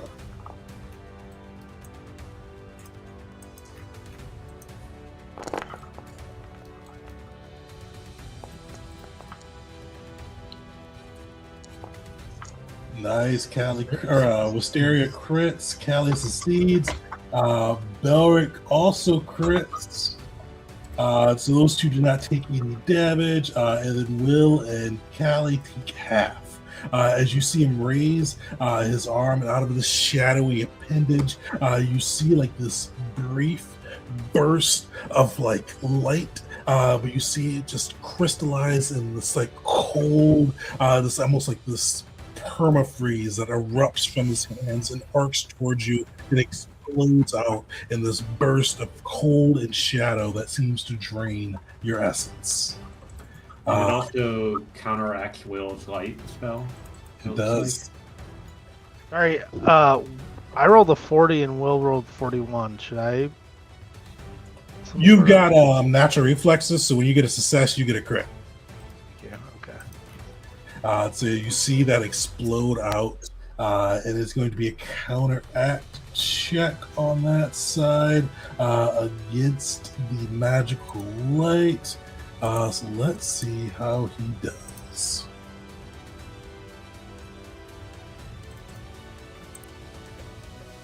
Where is that not rolling?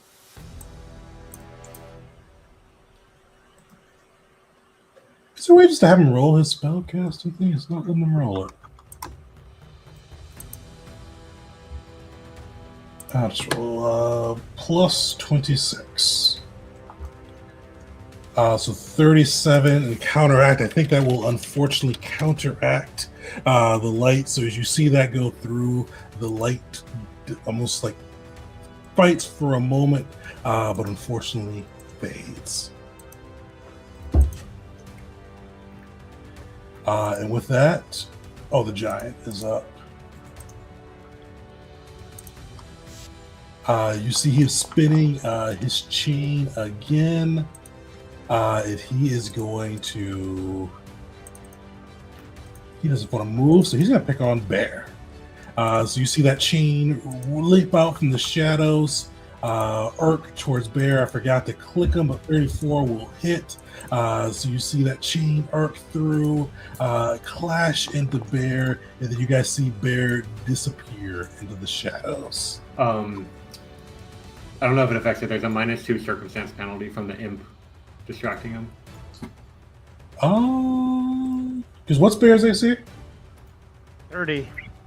Oh, so yeah, unfortunately that was still hit. Dang. As he brings them in, and he didn't move, so he has one more. Oh, and Bear would be off guard as well, unfortunately. Does Bear have dark vision? I don't think so. Okay. He takes 30. I'm sorry, he takes 32 damage. Is that right? 32 damage, and then 27.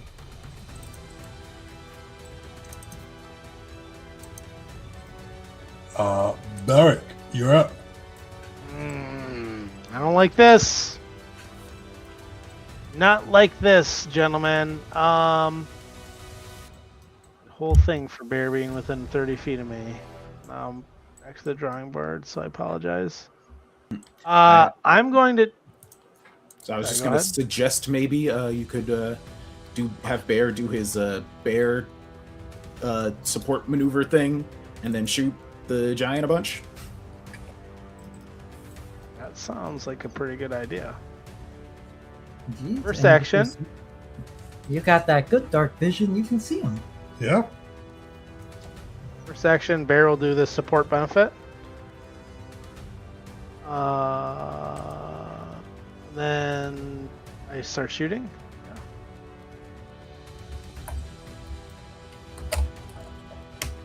target. This guy. You know what? I'm gonna use some acid. What's the acid? I'm gonna use some. This.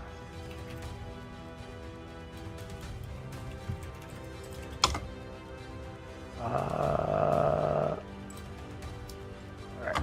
Hold on.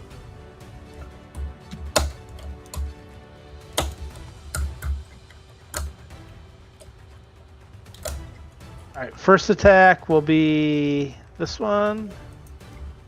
I have to do these like kind of separately because I.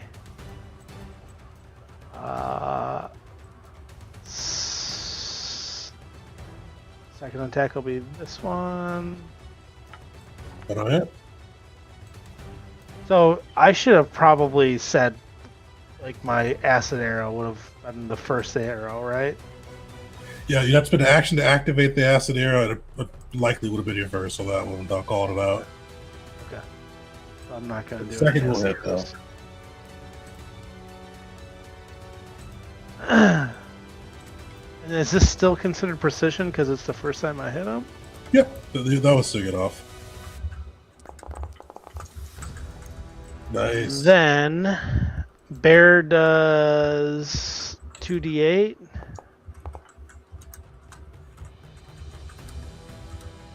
Then my third action is going to be nice and simple, which will be I'm going to guide. Crash, do you need guidance again?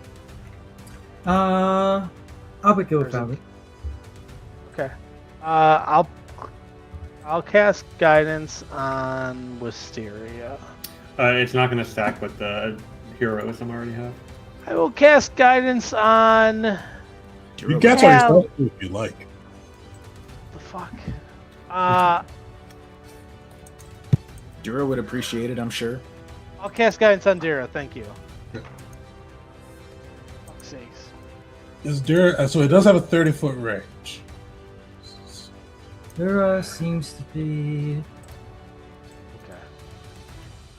I exactly 30 foot. Perfect. Cast it away. cast. All right. I'll post it shortly. Crash, you are up in the darkness with Olga. Touch and go to reload. One more meteor shot. We are using action to activate the meteor shot. Trigger brand salvo against the chains. So melee strike. Here is Perfect. the- Crash has dark vision, right? Unfortunately not. All right. Give me a concealed check as well. Got it. If it matters, he also does not have low light vision. So that's just a flat d20, right? Yep, he's going to beat 11 there. Take So, care. all right, give us some damage. Damage coming up. You crack through the first chain, and you see Olga is able to flex one of his arms. And we're going to shoot the second chain. Oh. 32. Let me give that a check. Oh, above 11. Perfect. So we'll take that, and because it's a meteor shot and I activated it, meteor shot gives me an additional 6d6. And I'm going to forgo burning the area right here. We'll say we shot the chain around here-ish. So no difficult terrain anywhere. If that's okay to say. Yeah, go for it. Alright, so damage followed by this much fire damage. Hell yeah!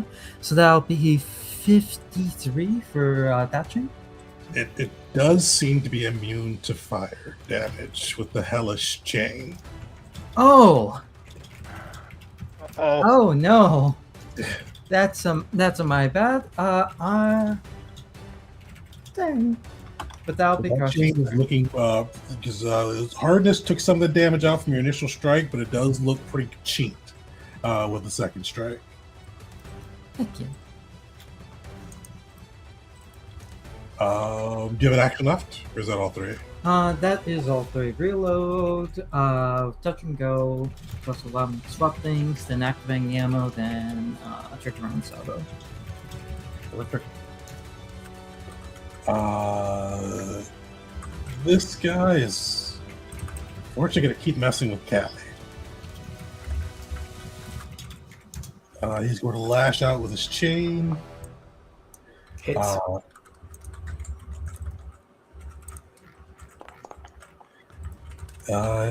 He's going to do it again. It will miss. Last action, he's just going to try. He should have done this at the start, but he is going to try as he smashes into you. You see he turns a smile and looks at you, and he goes, "Once I kill you, you can live here and play forever." And he whispers it in this really off-putting tone. And then he's going to demoralize. Where's demoralize on this list? There we go. Okay. Frightened. All right. That is his turn. Will, you are up. All right. Again, this time for real now, I'm going to cast Light. This time I'm going to target this space right here at the top of the tower. The range is 120 feet, so I assume I can reach that. You can? Cool. That way I will be able to see again. And then... You get 4 motes, right? If you... It's not that I'm aware of. I think I cast it 4 times. I can cast it up to 4 times. Oh, okay, got it. And do that way. Then, hold on very quickly. I need to check the range on Statement Strut again. Statement Strut affects things within 30 feet of my strut, so if I were to move 30 feet this way... Cool. I'm going to do my very best to save Callie. With my last action, I'm going to use a Statement Strut in the direction of Callie. Going. I can only go 35 feet, unfortunately. Can't get all the way over there. But both of these creatures need to make a will save. All right. That's pretty cool. Yeah. The Executioner will succeed. All right. So the giant cannot use reactions until the start of my next turn, until the end of my next turn. Perfect. All right, and that is my turn. Unfortunately, I can't heal you because I couldn't see you while I had actions. Callie, you are up. Okay, there's a lot of persistent bleed going on here, so I know I have to do a rank 6 version of heal on myself. Just have to do the thing with the signature spells right here. So that's 2 action casting, healing. All right, I will take that. Yeah, we'll just apply that. So we're halfway up. And if I leave here, then I'm just leaving Will in the lurch. So I will stay, but I will use my invisibility rune on my armor to just go invisible. That's 1 action, right, Wisteria? I don't mean to be the bearer of bad news, but I have to ask, what range does the giants have? It doesn't have reactions. Yeah. Oh yeah, it does. Callie hit the thing. Oh yeah. Will hit the thing. Yeah, because they mean. Sorry, my brain immediately was like, "Oh no, reactive strike." We love. And then Dura will attempt to use that guidance to try and strike the shadow creature right near him. That's my turn. Solid.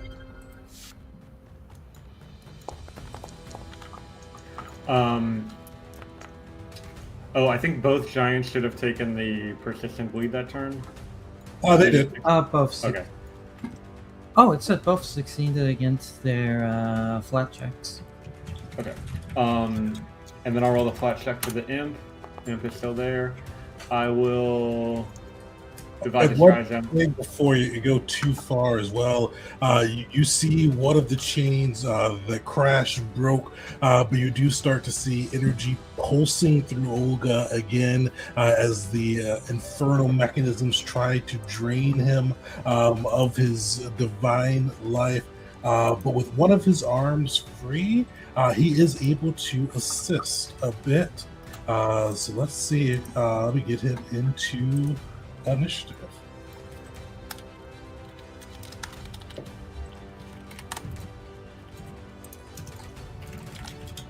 All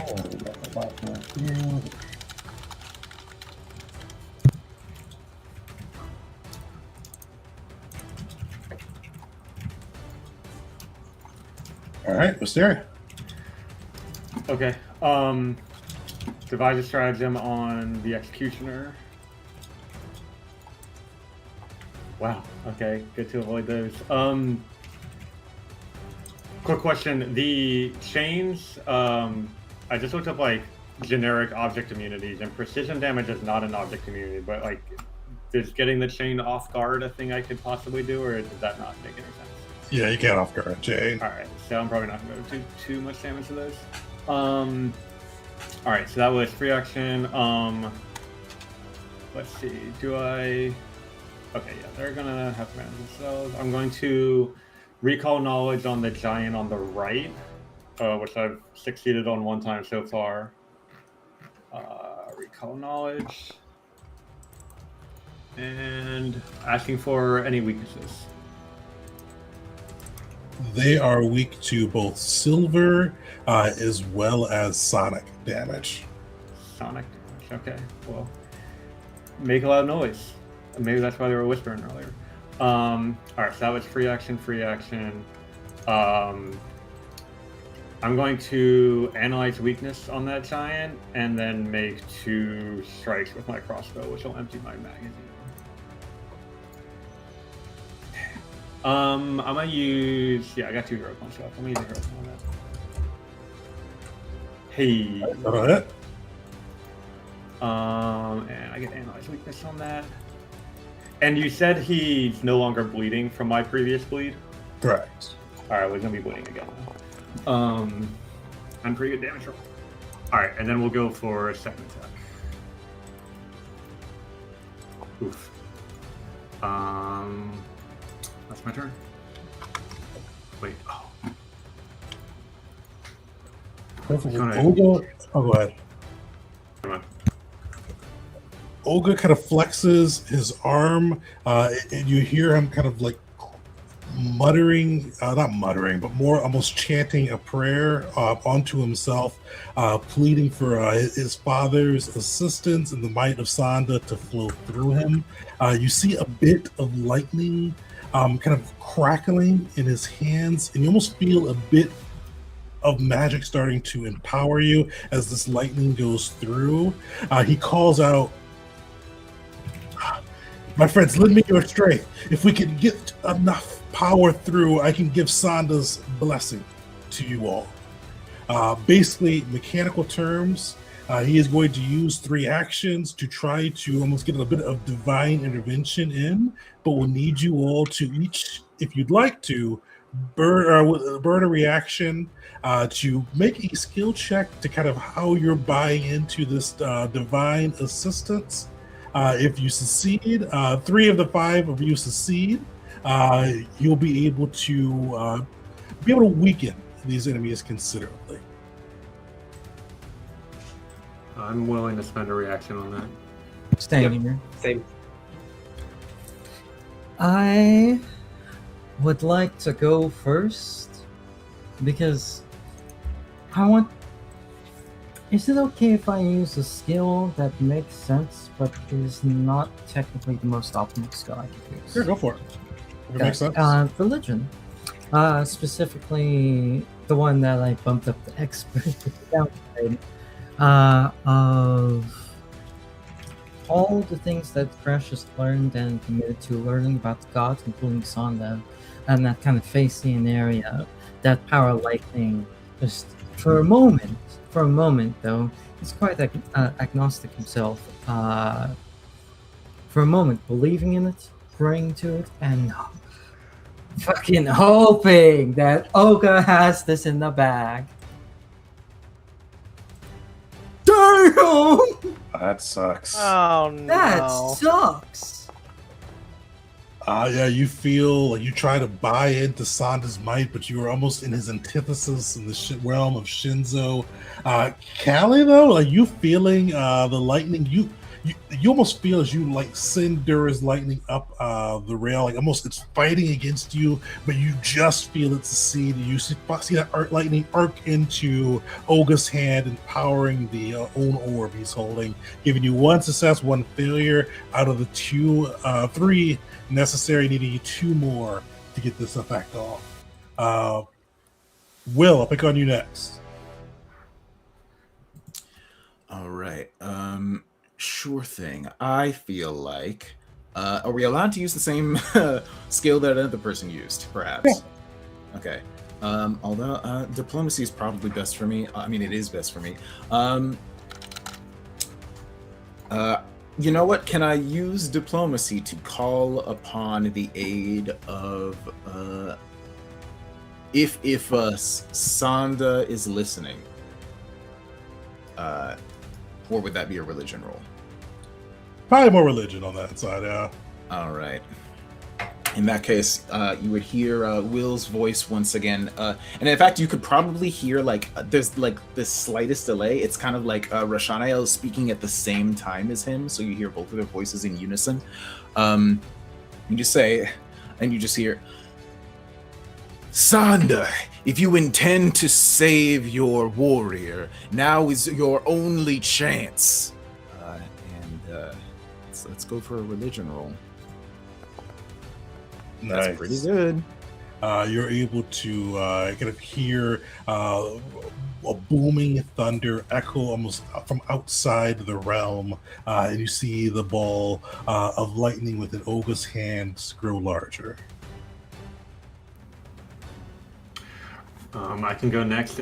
Wisteria is going to use a spectral god lore as she shares a story of a hero of Notisha who sailed across the sea to fight across dragons in that level 20 Pathfinder one-shot we did a while ago. And saying that just as heroes in the past fought against evil, so shall heroes today. And Go for it. Nice. You see that energy crack out as the story comes through, earning the 3rd success necessary. But Belric, before we move on, what does Belric do? Belric was gonna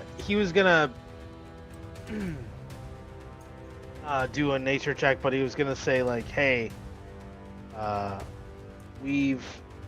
I've taught you to hunt. I've seen you when you were young. You've seen my beast and you've seen him grow, and you've seen you and I grow. And he would like kind of have a little.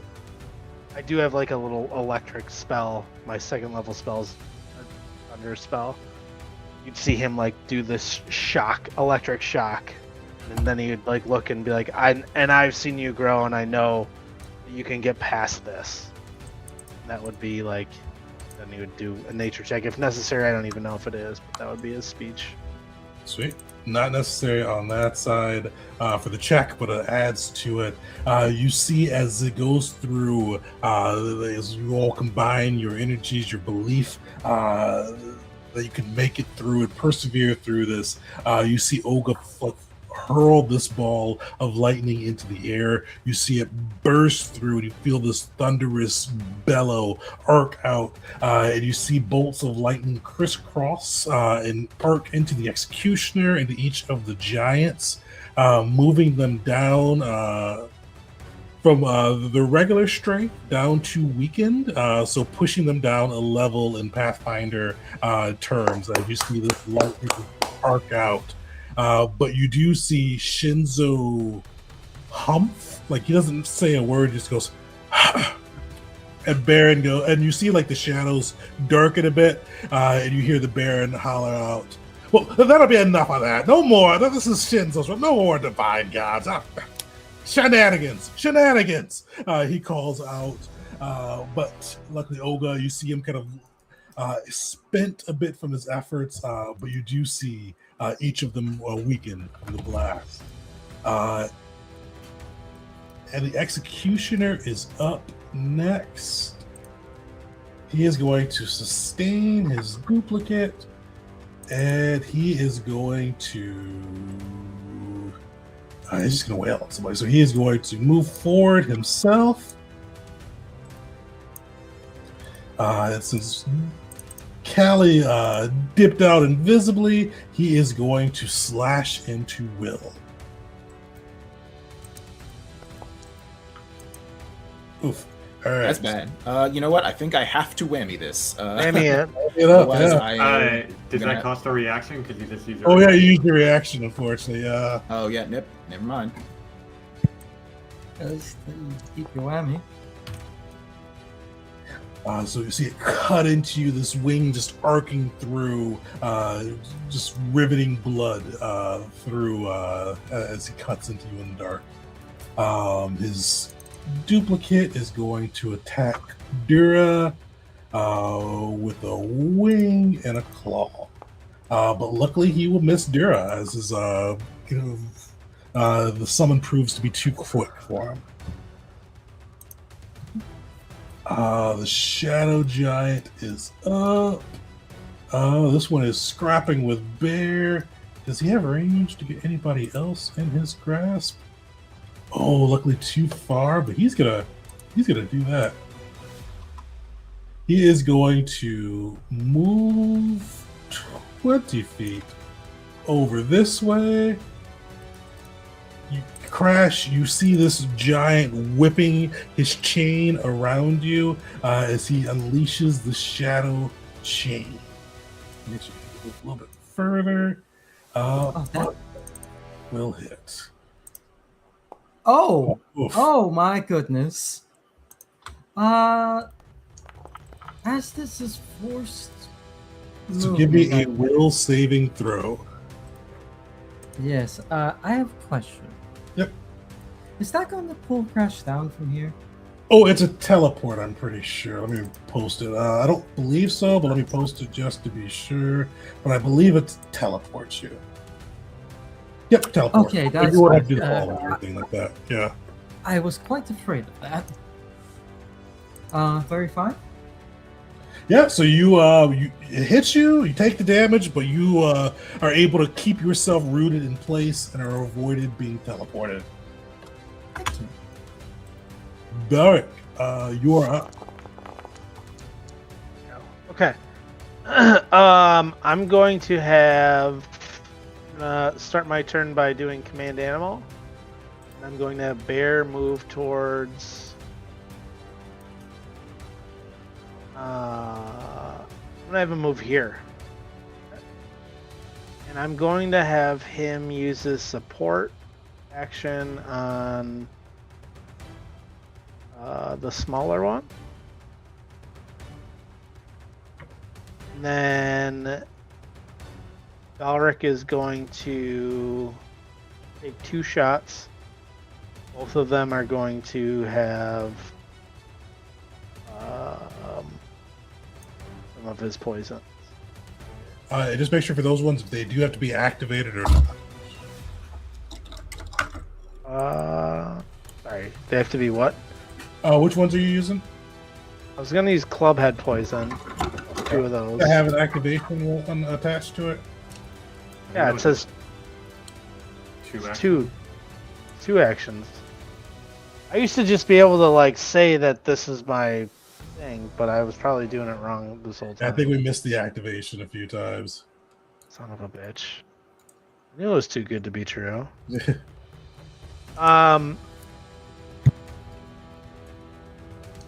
Okay, so I used one action. Man, animal, so I can't use that. Okay. I'm just gonna pop 2 shots off at him then. Pop off. Pop off.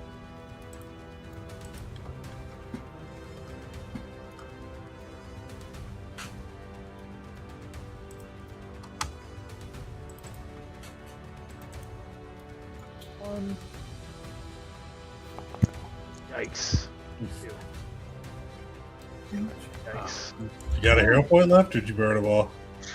Burnt both of them, and for my last action, thanks.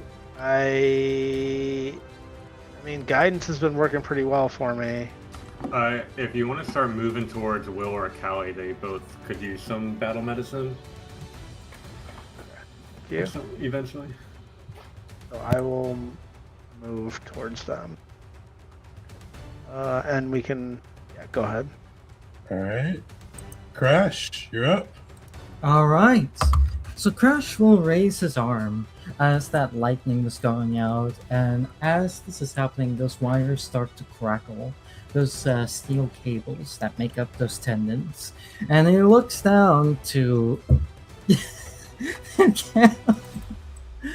And despite her unconscious state, will say, "Golly, you inspired this one." And he is going to unleash onto one of the chains, Mega Volt, and will arc out lightning in order to free the son of the god of lightning. And by that look, that makes me worry, Tegan. It was built for the Slanda Slime, unfortunately. I am a fool! I am a fool! I'm not going to take it back, but that is a genuine mistake I made. I did not think of it. Oh. I am a fool! Oh, there's no attack with it. So I thought your attack. Okay, yeah. Unfortunately, it absorbs the lightning. A fool! We're gonna quick draw into throwing a versatile vial now. Perfect. Onto the chain. 28. Sweet. What type of damage is? Oh, is that acid damage? That's acid. That is acid. Perfect. That will hit.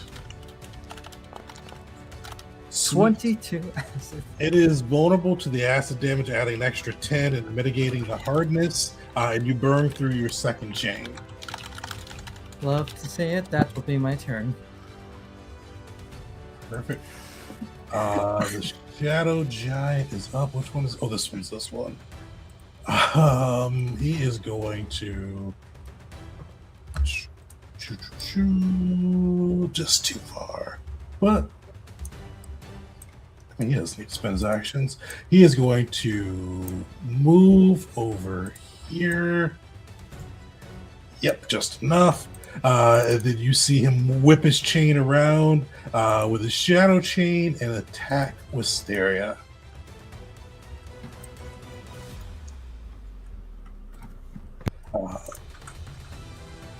So that will hit. Give me a DC 31 will Wait, save. you targeted Callie, who it applied flanks to.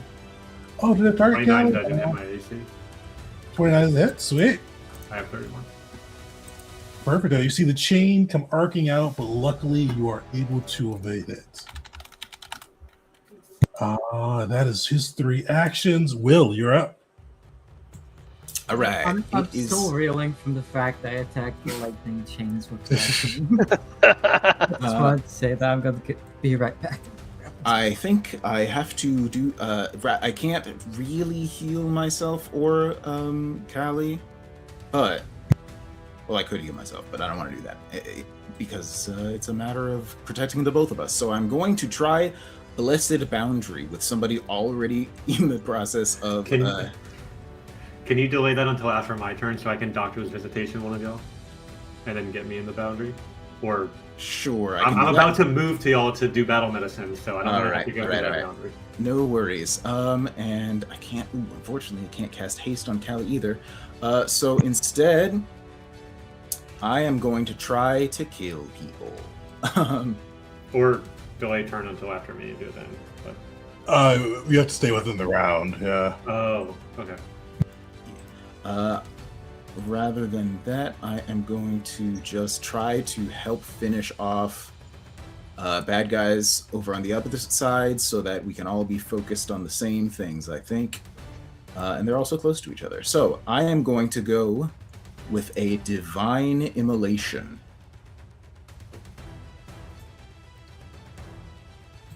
Right. Ooh, there is actually... It's going to be... I don't think I can actually get this without getting my allies in it, so I'm going to choose a smaller AoE.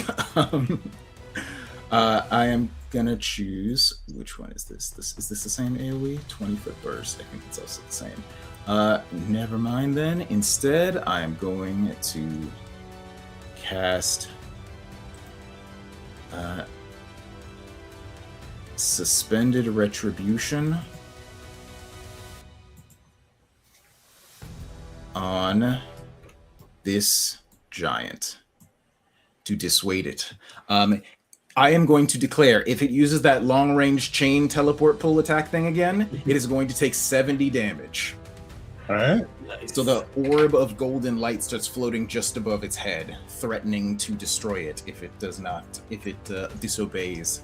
And you just hear Rashanael say, "Your chains are a defilement. You must stop." And it is going to be 2 actions. And then with my last action, I would love to just... Well, you know what? Let's do this. I cast Belric. I'm going to cast Amped. Oh, wait. Didn't we determine this doesn't work? Oh, wait. Did the thing come out? This doesn't work anymore, right? It still does. Because you already have the feat that gets you the extra cantrip. It's a post in there. Okay. Yeah. All right, cool. I am casting Amped Message on Belric to give Belric an extra attack. Should I do it right now, or should I? Sure. Yes, it happens right now. Happens right now. Should happen against wait. the guy. It might be a reaction. Hold on. Belric's had his turn since Yeah, Olga. yeah. But Okay, never mind. We're good. Okay. And I can't use any poison arrows on this, eh? not on your reaction ones.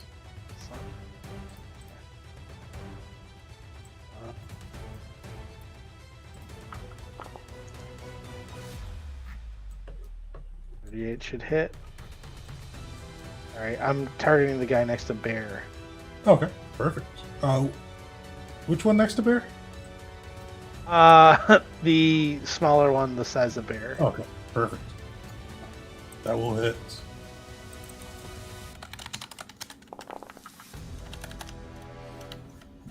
Yeah, he is looking rough, barely upon his feet. Hey, actually, Bear does his stupid little thing still too. He's Ooh, yeah. it's another 13 damage because Bear's right there. It's a support thing. Nice. Yeah, that goes to the start of your next turn. So sick. Sweet. All right, that's my turn, and I believe at the end of my turn, I have a persistent damage thing to roll. All right. Bad. All right, that's my turn. All right, Callie, you are up, and we'll probably after this round pick up at the next session. Callistamaria strides instead of sneak, so the undetected becomes hidden. This creature can attempt a reactive strike against me with the flat check for hidden if it wants to. Perfect. It is going to try to. Oh, where's my D20 at? Meanwhile, Dura will move 2 steps to right here. Yeah. Oh, that's a fail on the flat check. All right, and then at that point, she says to Will, I hope you have your bad luck ability ready. And she is going to cast Chain Lightning, starting with this one. Nice. I do have it ready. Okay, great. Then yes, we'll hit this one first. Crit Perfect. fail? Hilarious. Then we'll go on to this one. Success. Okay, all good. Then we'll go to Dura. So. Oh, okay. I wonder how you're gonna get over there. All right. Okay, yes. Then we go on to this one. What's happening Yes, right now? and then we'll Am I go to the getting last one. Chain lightning. Nice. We love chain lightning. We love chain lightning. Oh, I thought I was getting All right, getting let's see it. healing. 1, 2, 3. How This does that is look? How did you get that off? This is insane. this is Sanda's lair. So she is gathering together all the energy that Oga had set loose and just unleashing it all in a very precise manner, lighting up this whole arena with lightning. Dude, that's so sick. Oh shoot! How do you kill? So you see the shadow of the executioner blip out of existence as the lightning walks through it. And how do you kill this guy? Oh, that one, yeah. So it's the energy, the lightning that shoots out, arcing over, and just electrocutes it. But it's not the thing that kills it; it just stuns it. The last bolt comes out from the pillar itself, from the prayer to Sanda, and strikes it to the heart and takes it down within Shinzo's realm as a big middle finger. Holy cow. Holy cow. Hell yeah! That is one way to kick the session off. Perfect. So yeah, we'll pick up next week Thursday. I think we're all good to play that day, and dive back into this. Finish out, see if Olga is able to be saved, and then dive right into the arc to take Kata back, because you guys will be leaving right that morning into the balancing act to go and liberate the capital city. So we'll come back, see how the crew does. So make sure to join us next week at 7